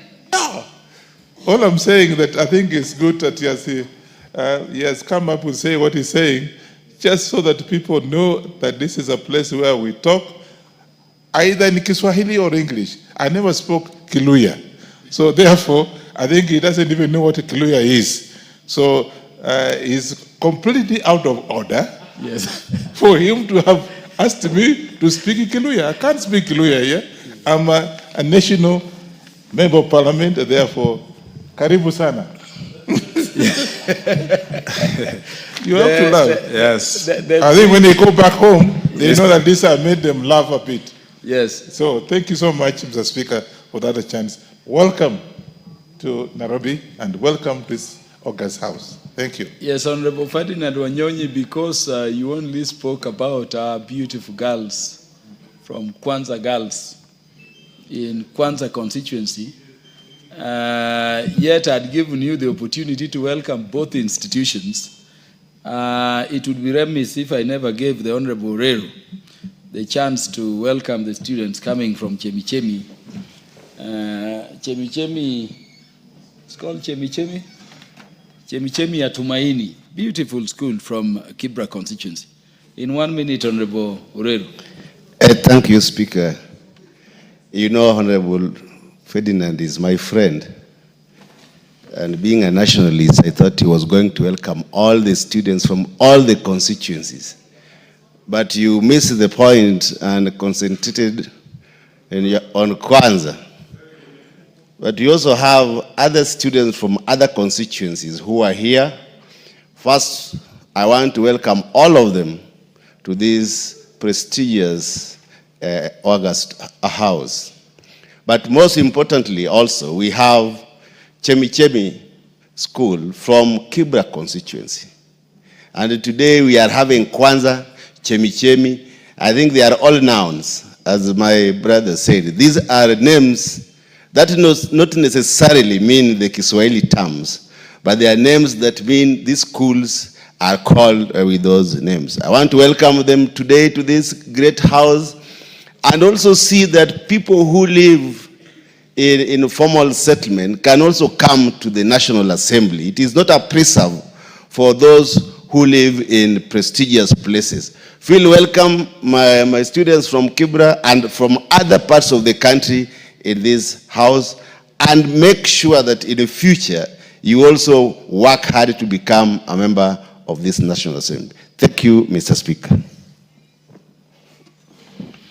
The Honorable Tim Wanyonyi now has 5 minutes to conclude his contributions. Thank you, Mr. Speaker. Mr. Speaker, I also just on a light note that there's no language called Luya. There's various dialects in the Luya community. We have the Bukusus, we have the Wanga, the Marakole, all not like that. But there's no language called Luya. We have those dialects, Mr. Speaker. That's on a light note. Mr. Speaker, this bill also provides for mothers to have a place where they can go and change their children without having any shame, without fearing anything about hygiene. And this, Mr. Speaker, it should be provided anywhere, any place that is frequented by people, whether it's a mall, a restaurant, any place where, Mr. Speaker, that people are allowed to go and socialize. So that, Mr. Speaker, this is bringing to providing a legal framework so that these things now are recognized in law, and that even members of parliament who will have children while they are in serving as a member of parliament, they should have a place within the precincts of parliament to go and breastfeed or change the child. They should not be ashamed to carry the child to a place of work, Mr. Speaker, because many times the mothers are forced, sometimes some even quit jobs, to go back and breastfeed and or take care of the child. And sometimes we are not even sure, Mr. Speaker, if you left your child with a caregiver, sometimes they end up even abusing children.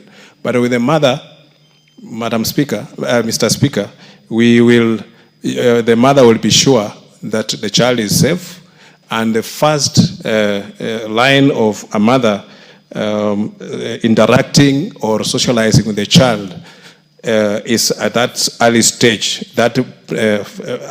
of the child, Mr. Speaker.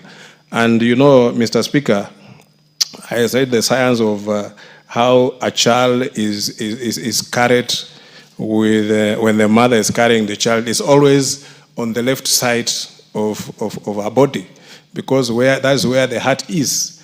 The child listens to the heartbeat. When the child is in the womb, the heartbeat is like music to them. And if you look carefully, even the way women carry their handbags is always on the left. And Mr. Speaker, because that just shows that it is where the life is. And we know, Mr. Speaker, that being a mother is an honor. There's one Tanzanian musician who sang and say that mama hana mfano. And many times, Mr. Speaker, you'll find that maybe, especially young mothers, they'll be very much afraid to breastfeed. For example, if they are traveling in a public transport and a child wants to breastfeed, you find that maybe she gets a bit scared about how she can remove her breast and let the child feed. And that is something that we want to encourage, that the first line of immunization, of immunity, it should be built at that path, at the path when the child gets the mother's milk, and it's the first time that the child interacts with the world is the mother. The first time that the child will get to know the environment around where the child is interacting is the mother. And therefore, breastfeeding and changing the child and even bathing the child, it is something that it is so natural, and the mother should always be free and to interact with the child, Mr. Speaker. Therefore, I want to support this bill, Mr. Speaker, knowing very well that it is coming at the time when we are having so many cases of young people who are not being, they are even shying, Mr. Speaker, to give birth, because sometimes somebody feels that maybe when they get pregnant at work, they might lose their job. And that going on maternity leave sometimes also does not give enough time for the mother to interact with the child. Therefore, this is a very important bill, and want to support and also thank the Honorable Sabina Chege for coming up with this bill. Thank you, Mr. Speaker, for giving me an opportunity to. The Honorable Karoli Omondi, you want to speak to this? No. You're waiting for the next... Actually, I was waiting for the motion by Honorable Tim Wanyonyi on land use, but I think he was not around. Okay, thank you. The Honorable Dr. James Nyikal, you want to speak to this? Yes, please. Honorable Sabina Chege, are you proposing that lactating members of parliament will also have space to breastfeed within the house? Because I believe that is what clause 3 of your bill means. And the speaker would be very pleased. Is that what you are proposing? Because you remember the battle we had before. You will have a chance to explain when you reply. Let the chair of the Departmental Committee on Health tell us the benefits of this bill. Dr. Nyikal. Thank you, Mr. Speaker, for giving me the opportunity. Mr. Speaker, I rise to support the bill. And I support the bill, one, because the object of the bill is noble and natural and something we shouldn't even debate. The whole of human effort is actually for human survival, and human survival is basically the survival of babies. And the object here is to make it possible for mothers to breastfeed, something that God himself has provided for, that babies should breastfeed. And this is actually, breastfeeding is the most appropriate way of giving babies nutrition and looking after them. It is the most appropriate. Breast milk has all the elements that are required for growth, for protection, and even for psychological growth. It has the proteins in the exact amounts that are required so that there is literally no wastage. Other foods we eat, there's a lot of wastage. But with breast milk, everything that goes in is actually utilized. It has all the elements that are protective of the baby's life. It has a protective value as well. Breast milk is actually alive. It has living components. It has some cells that actually are derived from the mother that are protective. And so that when the babies are breastfed, they are less likely to get sick even when they are exposed to microbiomes, things that cause illness. It actually have elements that actually kill some bacteria and some viruses as a component of it. It actually, in cases of mothers who are vaccinated, it actually confers protection on the baby to diseases the mother has been vaccinated against. So, Mr. Speaker, that is all the baby needs.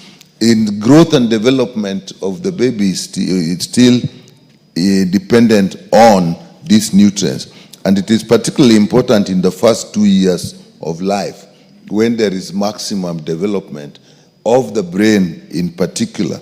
So, Speaker, we may not be aware that after the first 2 years, if you miss out on the appropriate nutrients that are required for development of the nervous system, particularly the brain, even afterwards, if you provide those, it does not help. So it is an opportunity that we do not want to miss. And actually, within the first 5 years, the actual growth of the baby, of the brain, literally stops. The Speaker, if you were to look at the head of a baby compared to the rest of the body, the ratio is very big. But as you get older, the ratio gets smaller because the brain doesn't grow in the same proportion. So, Mr.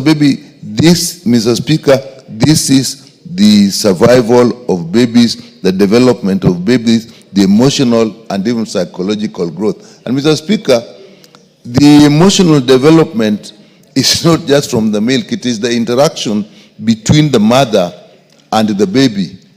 That is actually important for the baby's emotional and psychological growth. So, Mr. Speaker, we need... So that a mother can breastfeed directly. The child gets milk directly from the breast, which therefore guarantees even the safety, the cleanness, the hygiene needed for this child, Honorable Speaker. Honorable Speaker, in fact, I want to say it should not be limited to only public institutions or buildings. Even in our markets, we find some market centers do not even have washrooms. So where are we going to put the table for this mother, lactating mother, to change the child or to breastfeed the child? Some do not even have water. So it should even be extended such that even in all our markets, where we have washrooms, there should be an extra clean room with a table, with a seat, where any mother can walk in there, wash their hands, remove her child from the back, change, breastfeed, go back to and sit and sell her vegetables, sell her tomatoes. Honorable Speaker, this is a very important bill, and I want to say that we should support it, and it does not have any extra cost. In this National Assembly, we do not need to construct an extra room. It is just a matter of dedicating one of the existing rooms and equipping it with a table and a sink and flowing water. And any member can walk out of, have a health break and go and breastfeed her child and walk back to the chamber.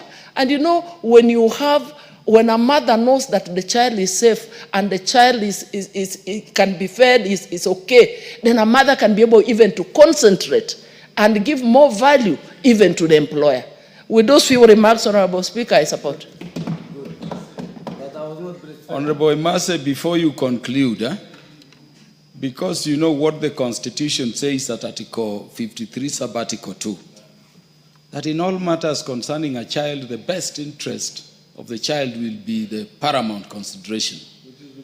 Assume you are making your contribution as you are doing, and your child who is also outside the chamber is crying to breastfeed. What would you recommend the bill should provide for in such situation? Honorable Speaker, I have just said if we have that room where my caregiver can walk in with the child and I can take a break to go and breastfeed. In this case, you are in the middle of contributions. Definitely, I will have a breastfed before walking into the chamber. No, I'm saying the child is crying as you contribute now. Yes. Should we allow the child into the chambers to breastfeed, as happens in other jurisdictions? Yes, if it is an emergency, I could walk out of the chamber and breastfeed. Thank you, Honorable Speaker. I thank you. The Honorable Joanna Ngeno will clarify that point as he makes his contributions. Of course, Joanna Ngeno is the new father in the House. The Speaker, I will gladly support this bill, Mr. Speaker, because I would say as the last born, I believe in totality that the smartness that I have, even today, is attributed to the fact that I was breastfed until when I was in class 1, Mr. Speaker, so that when I go back from school, I will rush fast to go and to be breastfed. Mr. Speaker, it's very, very important, and this bill will go a long way in ensuring that our mothers and our sisters, our wives, when they are in place of work, they can actually breastfeed with dignity, without fear or without even having any serious issues on the emotional attachment to their kids when they are breastfeeding. Mr. Speaker, I duly agree that much as we have traditions and beliefs that we normally have as Africans, there are things also we need to accept and agree to put into consideration. Just like the suggestion that you are making, Mr. Speaker, that suppose a member of this House is contributing or is in this House and of course gets a notification that the baby is crying and wants to be breastfed. Mr. Speaker, the prerogative of the Speaker would be to allow that member to rush to a nearby room. And of course we need to have at least a room. Among these offices we have here, Mr. Speaker, we have the office of the majority leader, the majority whip, and all. So we need to have also another room among those offices that will be especially left for the, even behind the speakers. Mr. Speaker, we normally have some private rooms here.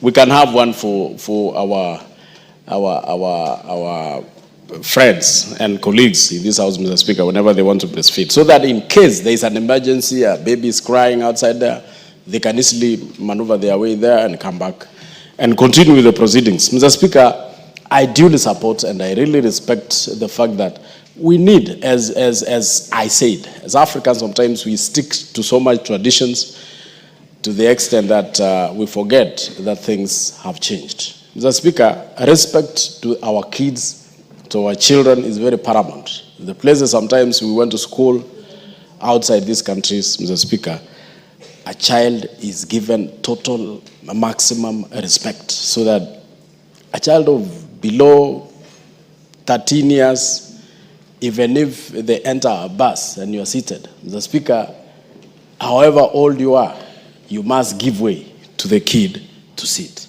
So I think those are traditions that we also need to adopt, because we need to give respect to our kids and of course, and give respect to our mothers and our colleagues. So, Mr. Speaker, I fully support.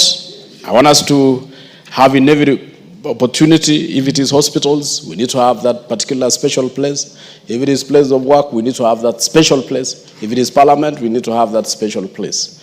If it is anywhere, just like we are making every building, every place of work accessible by the people living with disabilities, we must also make it accessible to women or our mothers who are breastfeeding, to make it easier for them to access those particular places. And remember, Mr. Speaker, if it is in your place of work, if it is in places of work, mothers who would want to be accompanied by their kids, I mean their babies, to those places of work, must have a place where even it will accommodate also those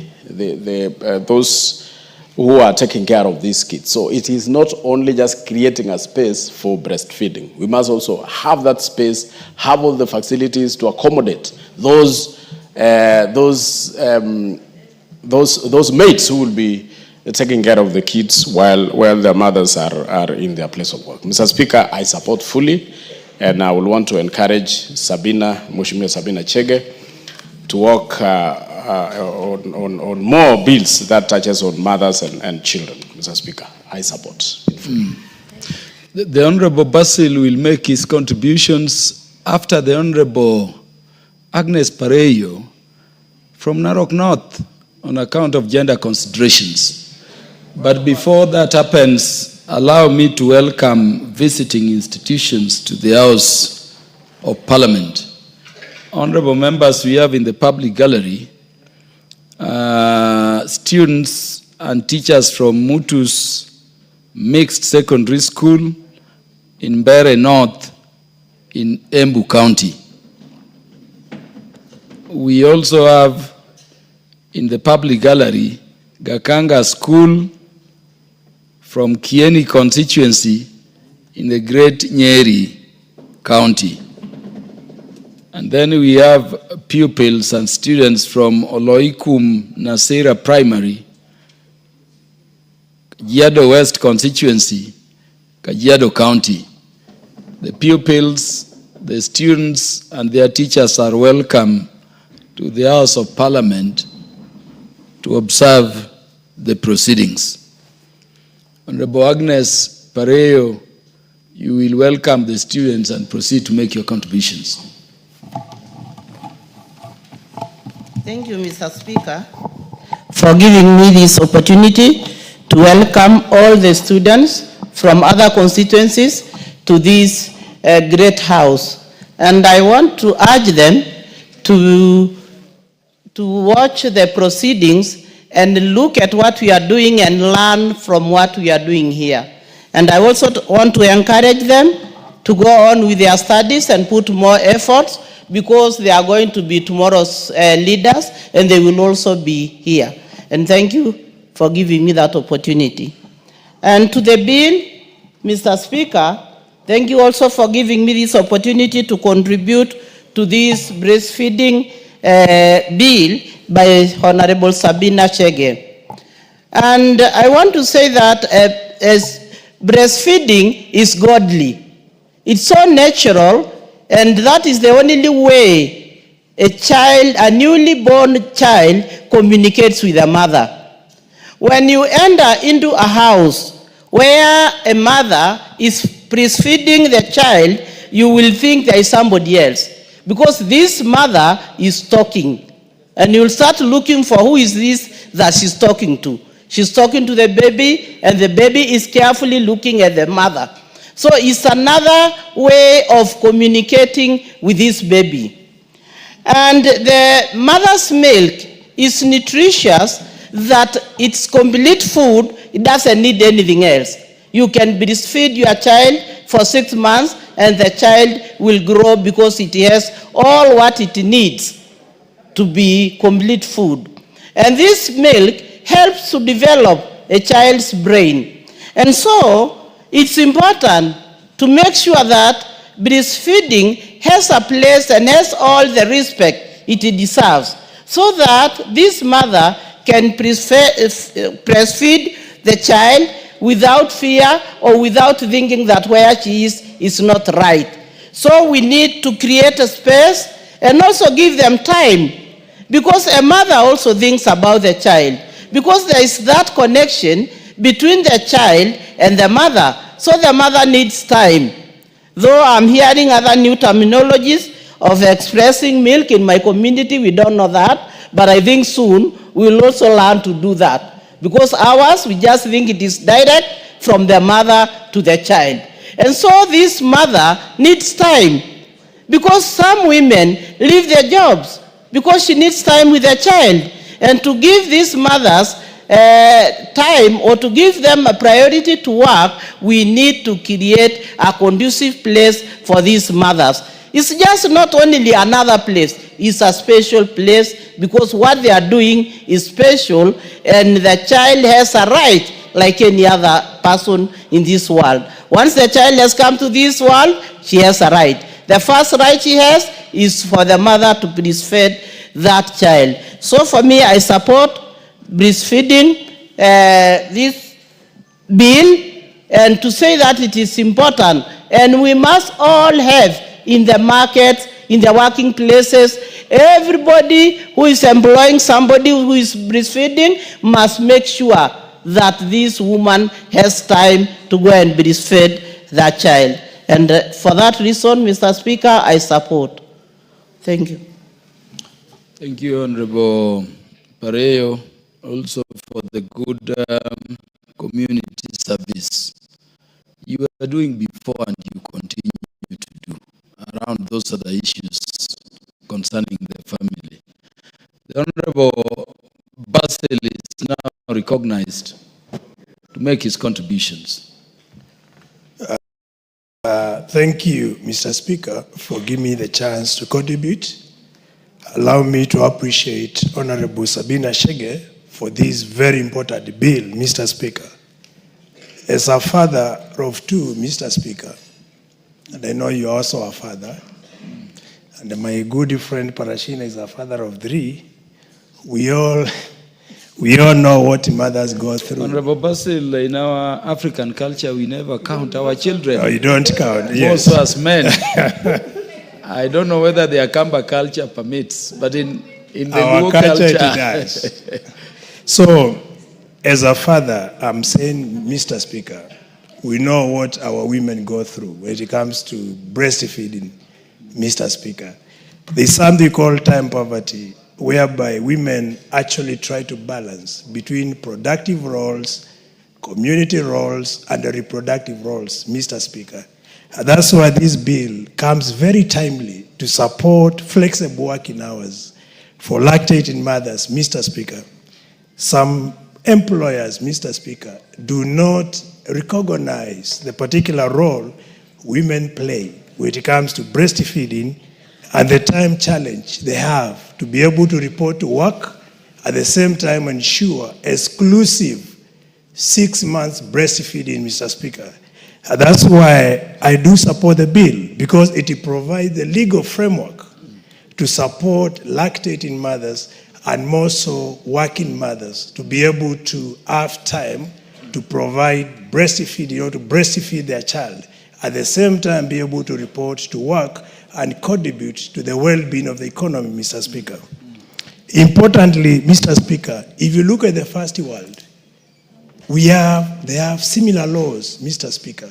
So having this bill passed through by this parliament will put Kenya at the same path, the same level with advanced economies, which recognize the contribution women make to the economy, at the same time the role of women when it comes to reproductive activities within households, Mr. Speaker. If you look overall, By having this bill, Mr. Speaker, the immunity, the health care of infants will be promoted, Mr. Speaker, because breast milk provides essential antibodies as well as nutrients that are important to boost immunity of infants, Mr. Speaker. And as an output, when a child immunity is boosted, Mr. Speaker, you reduce the costs related to health treatment for infants. These will actually save money for many families, and that's why we recommend for exclusive 6 months breastfeeding, Mr. Speaker. Importantly, Mr. Speaker, the maternal health is enhanced by having such a bill. Remember, we have what we call postpartum depression that is associated with taking care of infants. And when we have such a bill, we promote health care of mothers. If Dr. Nyikal was here, he would agree with me that breast milk or having room to support breastfeeding, it reduces risk of mothers getting cancer. We are talking of ovarian cancer as well as breast cancer, Mr. Speaker. And that's why this bill is so timely, Mr. Speaker. Additionally, the bill promotes family-friendly environments because lactating mothers will have a time to connect with their child, at the same time have time to support other well-being within a family. So this bill will promote family-friendly environment. And that's why I have all reasons to support the bill, Mr. Speaker. Additionally, the bill will align to the global best practices. And these I'm talking about Sustainable Development Goals number 3, which talks of good health and well-being. So having this bill, we will be able to align ourselves with the requirements from a global stage and be able to get to the list of countries that promote well-being of infants, at the same time well-being of mothers, Mr. Speaker. So in principle, the bill will also eliminate discrimination. We have seen mothers who are not even allowed to board public vehicles when they are lactating or when they are breastfeeding. Sometimes they are harassed in vehicles. So having this bill, we provide the legal framework to protect these mothers and to criminalize issues of discrimination when it comes to lactating mothers, Mr. Speaker.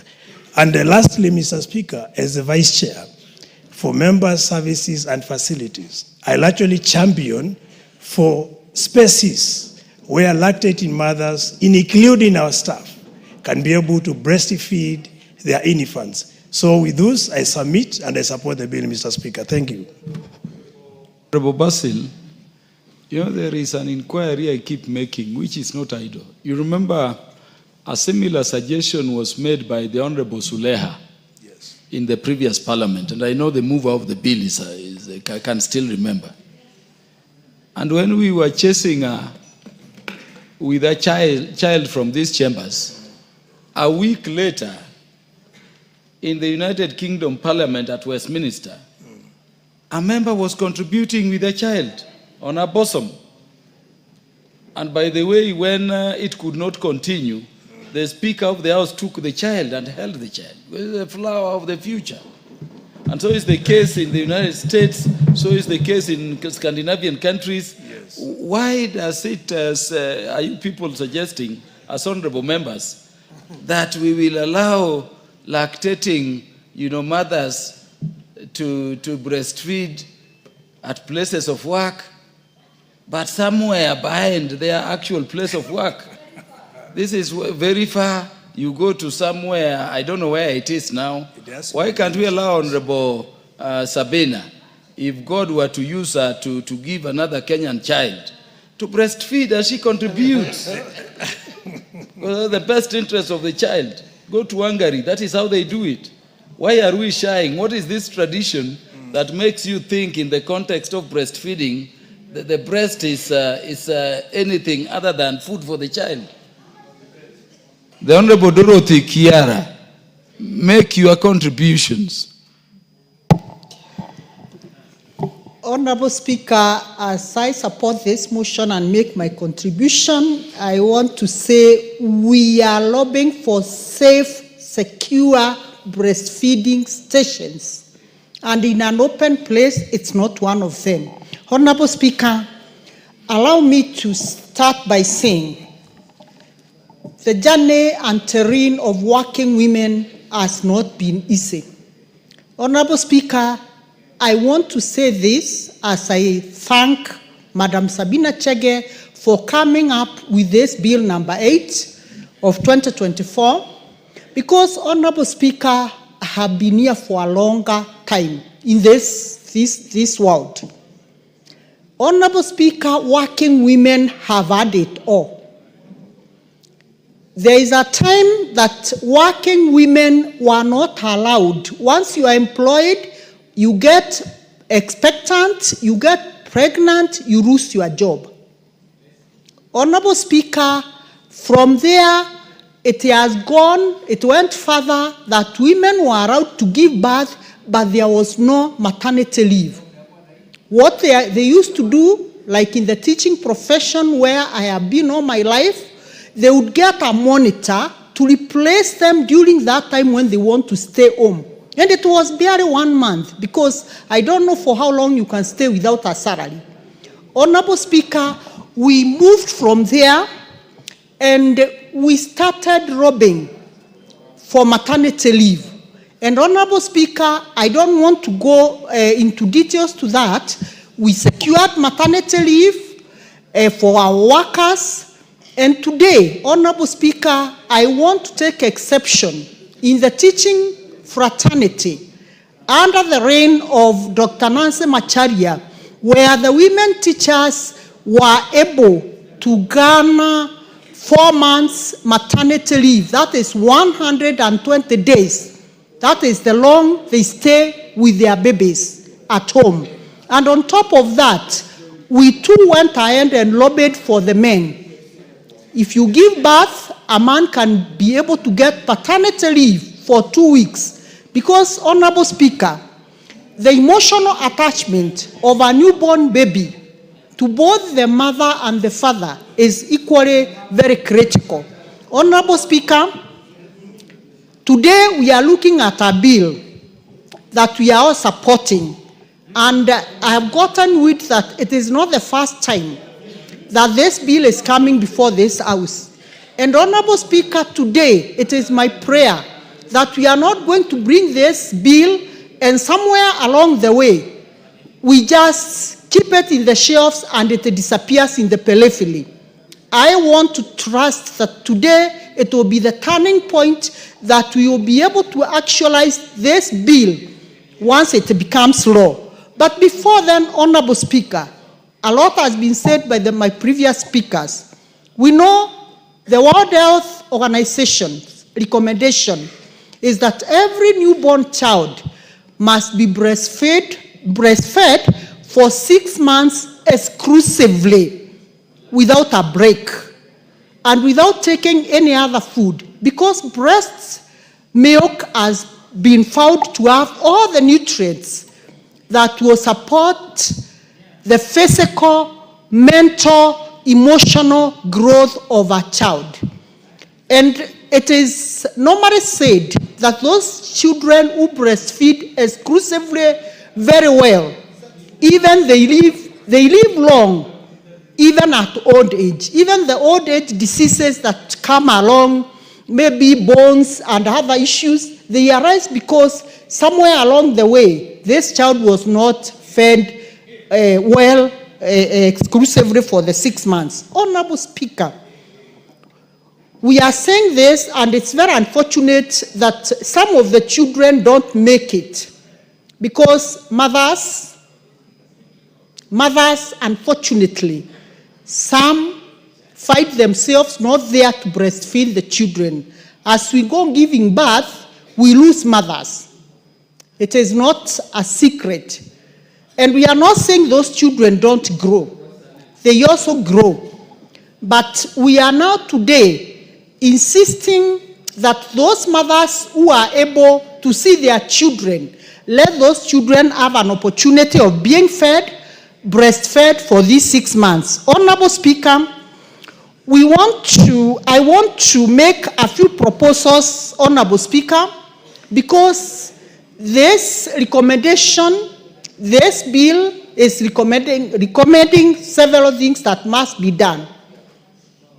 And as we wait for it to be assented to law, there are several things that we can be making even at our level. What does it take to have a breastfeeding station, even, for example, in our schools, Honorable Speaker? We know the National Government Constituency Development Fund is doing a lot in our schools. You build classrooms, you are building laboratories, you are building administration blocks. Honorable Speaker, let us action, even before anything else, that when you are doing the administration block, just carve a small room so that you put it aside there and say, this is a breastfeeding station. Honorable Speaker, we are doing markets everywhere across the country. And I want to thank His Excellency, the President of the Republic of Kenya, because for the first time, Honorable Speaker, our market women are going to live in dignity. Honorable Speaker, we are having markets being elected across the country. And Honorable Speaker, it is the high time that we obey the Ministry of Housing, so that as these markets are being constructed in their plan, they can put and shelve in every market a small area where we can call it a breastfeeding station. Honorable Speaker, so that by the time even this bill sees the light of the day, we shall be sure and certain that we are not going to start asking ourselves, where do we get these houses? If all the markets that are being done today, we carve out an area and call it a breastfeeding station, Honorable Speaker, the only thing that will be left is these other accessories that we are talking about, the table and a small table where a baby will stay, and some benches where the girls who will be bringing these children will be staying as they wait for the mother to come and breastfeed the child. Honorable Speaker, it is equally important to note that, Honorable Speaker, most of these things that we tend to think they are very difficult to implement. It is us, the leaders, who sometimes fall short of following up on what we say. Honorable Speaker, like I remember very passionately, and I want to say this, Honorable Speaker, as much as it's not related to this bill. Honorable Speaker, some years back, there was a bill that was passed by an honorable member in this house, which we used to call the Musira Bill.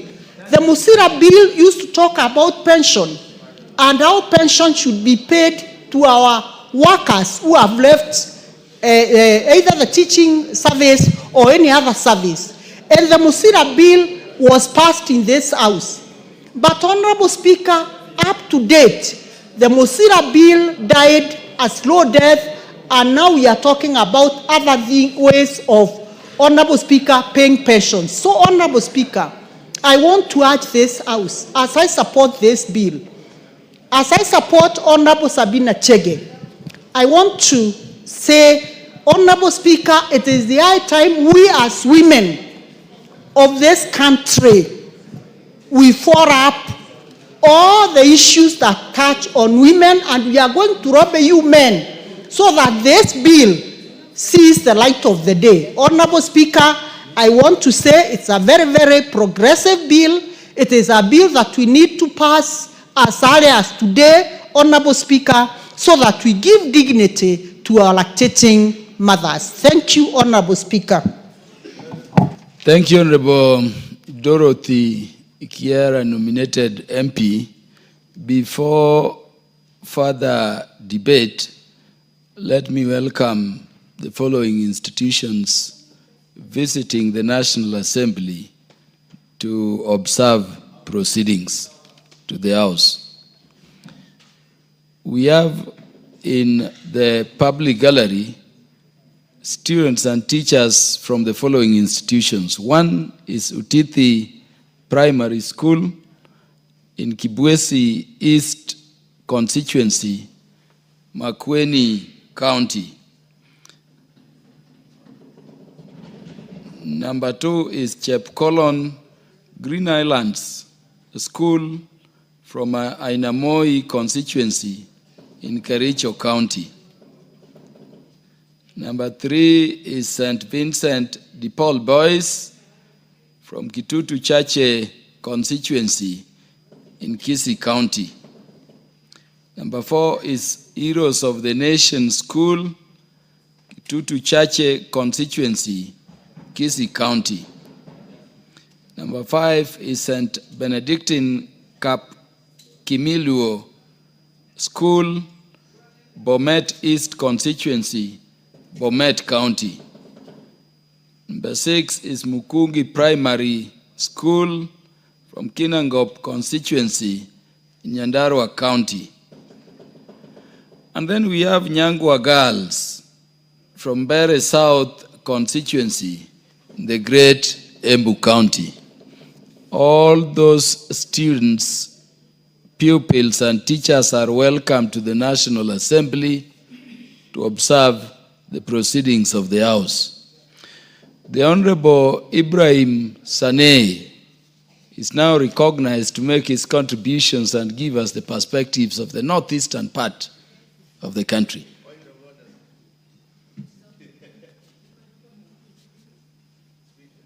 There can be no point of order. The Speaker has only recognized Honorable Saneh. Pardon? What is out of order, Honorable Rero?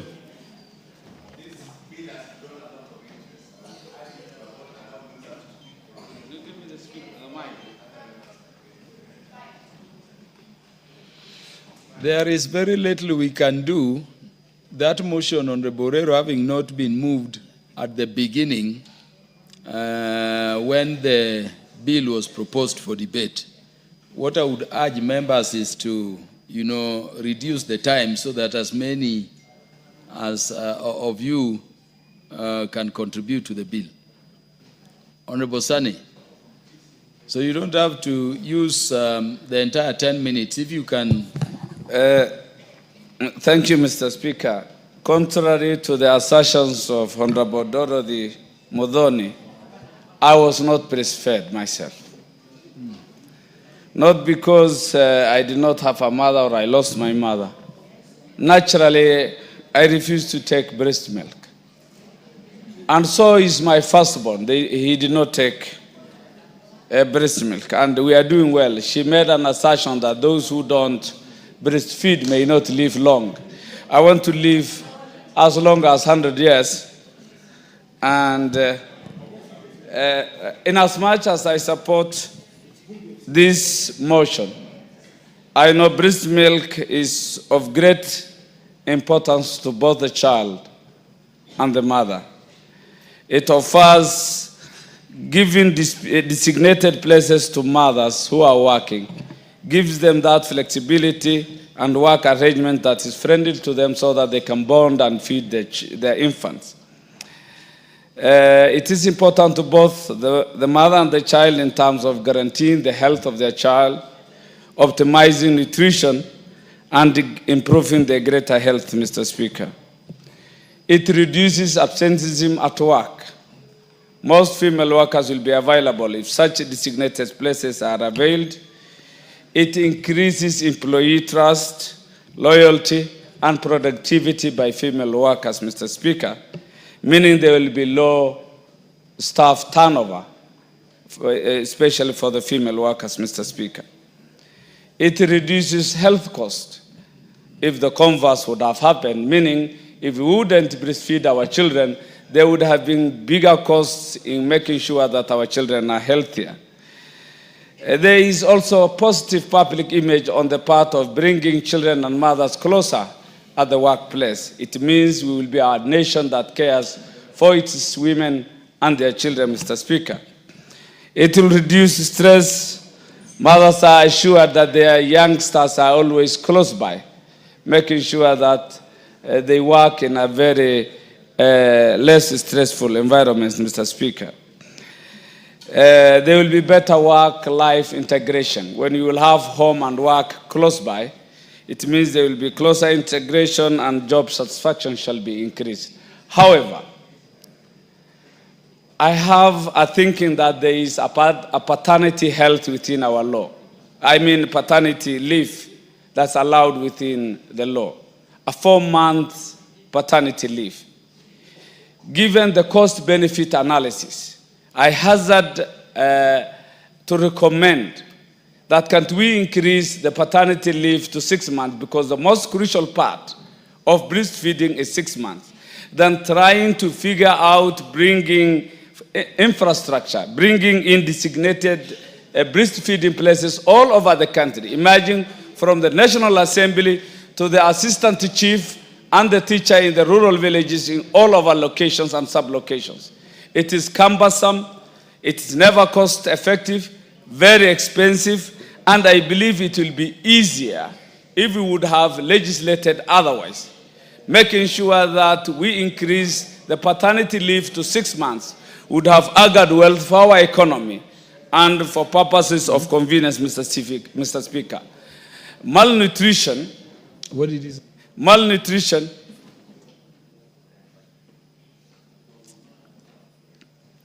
my fear, Mr. Speaker, my fear, in as much as I positively support this motion, Mr. Speaker, you may not be listening. Mr. Speaker, I wish to have your ear. Consulting. Yeah, thank you. On what you mentioned, did you say 6 months paternity, or you meant 6 months maternity leave? Maternity leave. Or you meant both?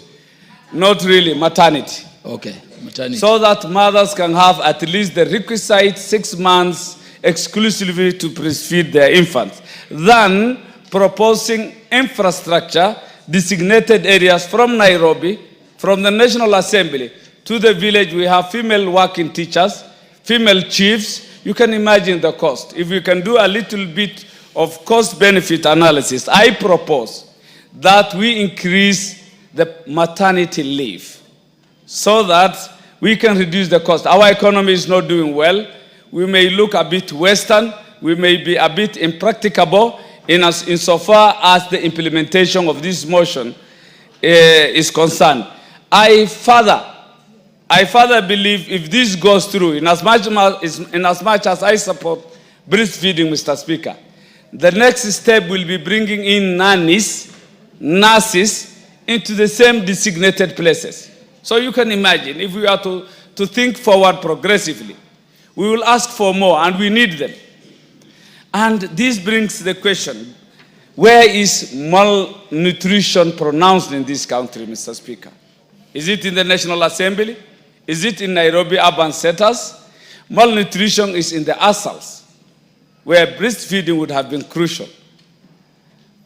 We should think at least novel so that whatever we legislate has some sense, some practicability, some touch, so that we don't just legislate in vanity, but legislate from a practical perspective. I support this motion. It is great. Its importance cannot be gainsaid. However, let us think twice. Must we just put everything on paper in the name of legislation? Can we just do it in a simpler way without much ado? I support, but with major variations. Thank you. The Honorable Naisula Lesuda will have the mic before the Honorable Charles Ngusia because of the subject matter and on gender considerations.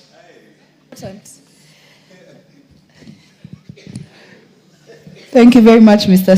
Speaker, for this very important consideration.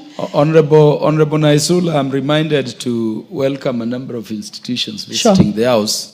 Let me therefore interrupt your contributions a bit.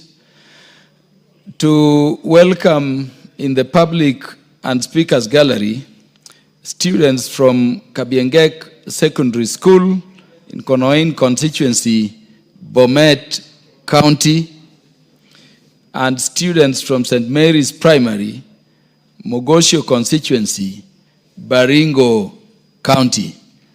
On my own behalf and on behalf of this House of Parliament, you are all welcomed to the House to observe the proceedings. The Honorable Naisula will now make her contributions. You may also have a sentence to welcome the visiting institutions. Okay, thank you, Mr. Speaker. And I want to welcome all the students who are at the public gallery. Welcome to the National Assembly. And I hope that you will take this opportunity to learn and also to be inspired and motivated to work hard, to excel in everything that you do, and just know that the only limitation to what you really want to achieve is yourself. And I wish you the very best, and as you travel back to your various counties, safe travel together with your teachers, and all the best. Now, Mr. Speaker, thank you very much for this opportunity, for giving me to contribute to this very important bill, the Breastfeeding Mothers Bill 2024 by Honorable Sabina Chege. And I must say I even like the title of the bill, Breastfeeding Mothers. There's no trying to make it anything else. It is just breastfeeding mothers, Mr. Speaker. And so I want to congratulate her. And from the onset, I want to say that I have realized that most of us in Parliament, and even those, let's say, who are movie script writers and all that, it is through your experiences. If you're very passionate about something, it is most likely the experiences that you have gone through that shape the ideas or what you'd really want to move. And so that is why you see sometimes when someone has a bill or a motion, they are very, very passionate about it, especially if it is through experience. That is what has pushed you towards it. And so I know that Honorable Sabina Chege got one of her children in this parliament, when she was a member in this parliament, and I'm sure that has influenced her thinking about not just herself, but other mothers, Mr. Speaker. Personally, my two children, Enzi and Zuri, I got them while in this parliament. And I must say that there are some things that have been made easier, or have made it easier for me to come back to work. Actually, if you think, or someone just thinks I got the second one is just turning 2 this month, you might not think it is true. But it is because also in Parliament I have received the necessary support that I needed as a breastfeeding mother. Mr. Speaker, I know that as a parliament we have come from far, and I'm just sharing these experiences so that even as we think about other areas, even as parliament we have come from very, very far, Mr. Speaker. Honorable Sarah Korere also got a child in this parliament, and she used to sneak in. The baby used to be brought to parliament, Mr. Speaker, because we had nowhere for her to breastfeed her child. And so the baby used to be brought to parliament, and she used to go to the car park to breastfeed in the car. And you know, it's a whole army thing, you know, it's a whole business to breastfeed. It's not as easy as you just think, that is just give the baby the breast and that's it. It's a whole, you need to cover the baby, to do a lot of things. And so you can imagine in the car and how squeezed it is, and you have to chase the driver away and the bodyguard and park, I don't know, facing where, so that the tint is enough. I mean, it was really uncomfortable for her. I know of mothers in other institutions where they have to do it in the toilet, because that is the only place. I mean, where else in the office can you breastfeed? They go to the toilet or the kitchen. If there's a kitchenette in the workplace, they go and breastfeed there. And thank you for the look on your face. That is what is happening in the workplaces, Mr. Speaker, of our mothers who have children at work. And the other thing is that, so for many of us, after the 3rd month, we come back to work. And so what do? We have to pump breast milk and leave at home and put in a freezer. And actually, breast milk can stay in a freezer for over a year, and it's going to be okay. And so you're in the middle of breastfeeding and pumping and all that, Mr. Speaker. And so you can imagine a mother who has to pump the milk so that she goes with the milk back home, and she's pumping in a toilet or in a kitchenette at workplace, Mr. Speaker. So we're even risking the health of that child and also even of the mother, because their immunity is not yet fully in place, Mr. Speaker. And so this bill, I had Honorable from Mandera, not Mandera, but from Wajir, Sane, saying that this is going to be costly. There is nothing costly about dedicating one room in your workplace to be a place where mothers can breastfeed or comfortably pump milk. When you look at the cost net, finally, where you have a happy mother, she's happy at work, she will deliver more. If you look at the cost benefit, if the child maybe is brought to work and she can be able to breastfeed, we'll also have a healthy nation, because the child will be able to be breastfed and also ensure that the child is happy. And so I don't know why when we think about social issues, we quickly think about the cost and the expenses, while not thinking the net benefit of it finally for those mothers and children, Mr. Speaker. So Parliament did a good thing. We now have a place where you can breastfeed your child. Also, in the new building, I think there's a creche. Initially, the men informally used to tell us, the women, please stop bringing a creche to Parliament, because our wives will be telling us to come with the children as they also do other errands. And the men don't want to come with their children to Parliament. They want to be able to pass by somewhere else later and not have to drop the children at home. But having said that, the Parliamentary Service Commission ensured that now we have a creche. And I must say, I visited Safaricom creche. You know where now you come, a creche is different from the breastfeeding room. I know why you're laughing. I don't know whether you are one of the men who did not want us to have a creche. And just so that if your wives are watching at home, we now have a creche. Your husbands can come with their children to Parliament. Yes, Speaker.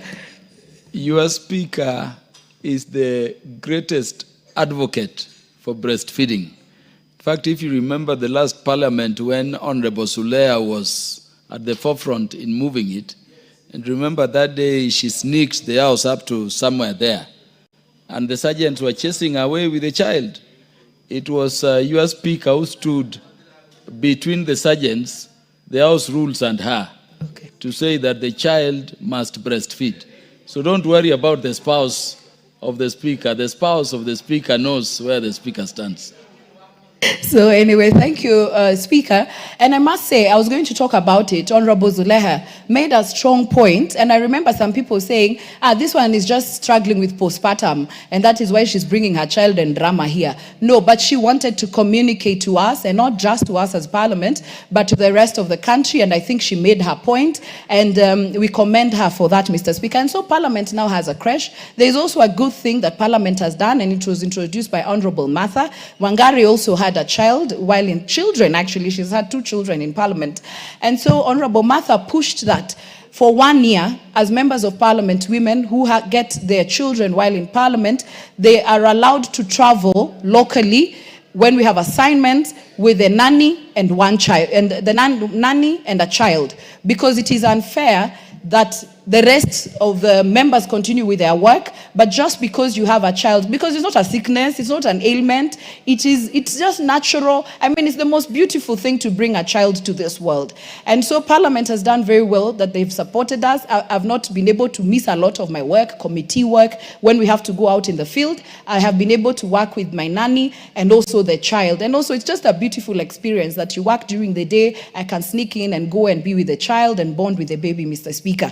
The only thing that we might want to implore the Parliamentary Service Commission is that let's not just make it the local work and local travels, but even when we have assignments sometimes out of the country, we can just consider it for a year, so that also the women, the mothers who are breastfeeding in Parliament, Mr. Speaker, do not miss on their assignment outside the country just for a year. And at any given time, Mr. Speaker, there can only be 1 lady or 2 who are expectant or who are breastfeeding in Parliament, Mr. Speaker. And so I wanted to commend Parliament, the Parliamentary Service Commission led by the Speaker, and also the clerk for facilitating and enabling the mothers in this House have these opportunities, but also to urge all other institutions from the top level, even if it's at the chief level, Mr. Speaker, that even a mother who has a complaint wants to go and see the chief. I don't have to leave my child at home. I can come with the baby as I'm on the queue waiting to see the chief, and I want to breastfeed. Let there be a small room where a mother can go in and breastfeed. And so I'm not just talking so that it's not a matter of the privileged. It's not supposed to be, in Parliament and all the top offices. It should be to the lowest office, Mr. Speaker, that we see it. I see some churches, they do very well. If you go to Nairobi, I think if you go to NPC and others, even in church, there is a place where it's soundproof, they allow the children, so that even as the children cry, you don't miss the service and you can breastfeed comfortably in that room. And so I think that is something that should happen across board and across all aspects and all areas. So thank you very much, Mr. Speaker. I support and commend Honorable Sabina for this very important bill. I know Honorable Charles Ngusia agrees the Speaker decided right to allow you to speak before him because those experiences are deep.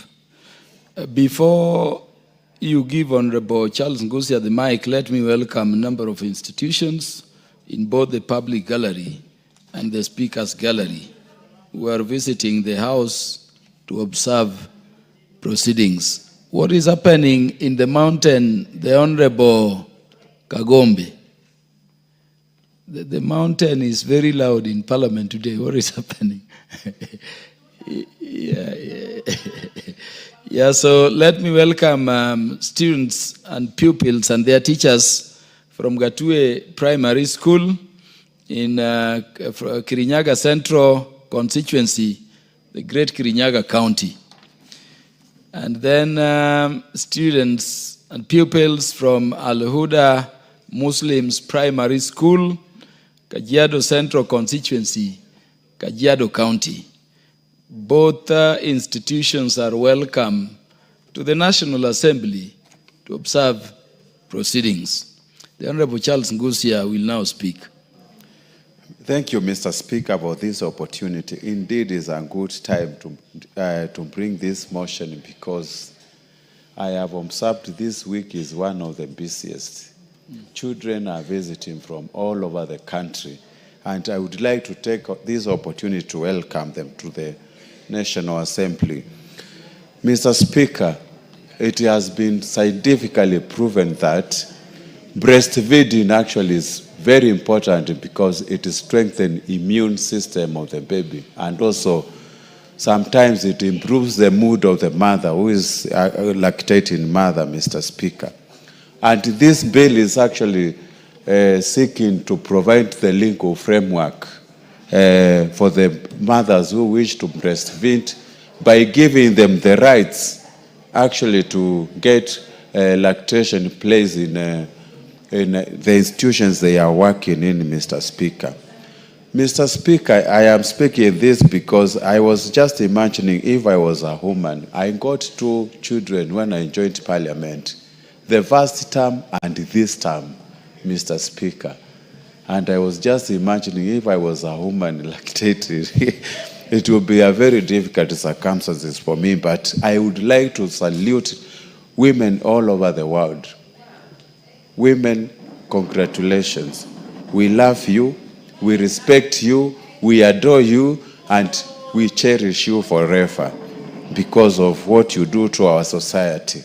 Mr. Speaker, this bill is actually describing some of the basic necessity or irreducible minimums of the lactation place. If you look at it, it specifies that lactation place should be shielded and free from intrusion from the colleagues or the co-workers. And this one will provide privacy to the person, to a mother who is lactating, Mr. Speaker. Mr. Speaker, let us not just create a lactation place. It needs to be quiet. It needs to be calm. It needs to be clean and conducive to both mother and the child so that they can enjoy good time together, Mr. Speaker. Mr. Speaker, some of these descriptions already given here, they are very good, like having a lockable door, having a wash basin for safety and cleanliness, having a fridge so that when you express milk and you don't have time to go back, you can leave the baby and get that milk fed to the baby, Mr. Speaker. Mr. Speaker, there are so many issues we can discuss, but because my colleagues want to to talk about this bill. I will not repeat what our colleagues have said. So I would like to say this is a very good bill, Sabina Chege. Make sure it is fully implemented in our country. We can have lactation place even in aircrafts. When some of the mothers, actually they are traveling, they struggle a lot. When do you lactate in an aircraft when you are flying long distance, like to Sydney, Australia, Japan? Maybe we can extend it to the transport industry, and we will have lactating mothers enjoying their time with their baby. With those few remarks, I salute you for bringing this motion, and I fully support it. Thank you, Mr. Speaker. The Honorable Peter Orero is now recognized to speak and put this also in the context of education. Thank you, Mr. Speaker. I think this is one of the bills that has made me really wait even when lunchtime is almost, because it is affecting all of us. When I look at you, Mr. Speaker, you look like somebody who was breastfed for 2 years. When I look at your chest, because we believe in our culture that a man who was breastfed well, you recognize him by the size of the chest and also the level of intelligence. Because lactation in our culture a long time, it acted also as a family planning. If you look at your family, you will realize that people were born after 2 years. Because our mothers used to breastfeed for at least 2 years. I would have wished that we put a rider on that bill, that we have compulsory lactation for mothers, not just for 6 months, but at least for 1 year, so that we have what is called early good mental development. And during lactation, if Dr. Nikal was here, would tell you that it inhibits certain hormones which allows for pregnancies and controls estrogen and those kind of hormones. So we need to encourage lactation. Now, I want to bring my experience when I was a principal of school. And today I can confess that during my tenure, all the mothers who gave birth, they were expected to come back after 3 months, but I used to give them even after 1 year. And if they were in my department, I will redistribute their lessons and make sure that when the mothers come back to school, they are ready to teach and impart knowledge to our children. I am looking for a time when even the Teacher Service Commission will give teachers who are mothers in this country not just 3 months. You can imagine if you have had a cesarean and you have given birth and you are wanted back to class within 3 months, even when you have not healed. And some of our people will even interdict our lady teachers because of not reporting, yet they know that they have small kids. We need as a country that we respect mothers because all of us are products of mothers. Now this bill has come at the right time. Now, we have what is called daycare centers. I wish that the NGCDF allows the committees, the CDF committees, to be able to build daycare centers for the young girls who have given birth and they want to still go to colleges, and all the TVET centers to have daycare centers so that we encourage young mothers who can carry their children, live at daycare centers within the institution, go on with their education, and later on, if they so wish, to go and breastfeed. Now, this should also be a rider in this bill. I want to say that this bill should be supported by all of us, and not necessarily these sectors to be brought next to the working places.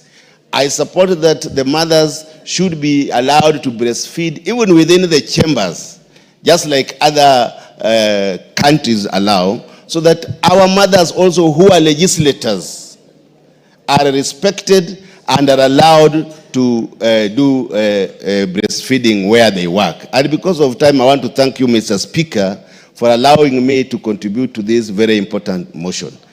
Thank you, Mr. Speaker.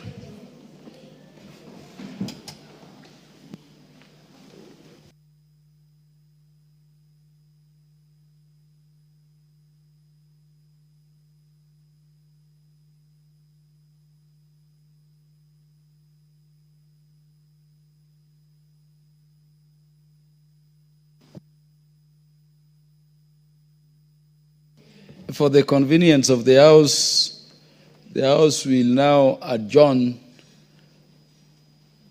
to go and prepare for the afternoon session.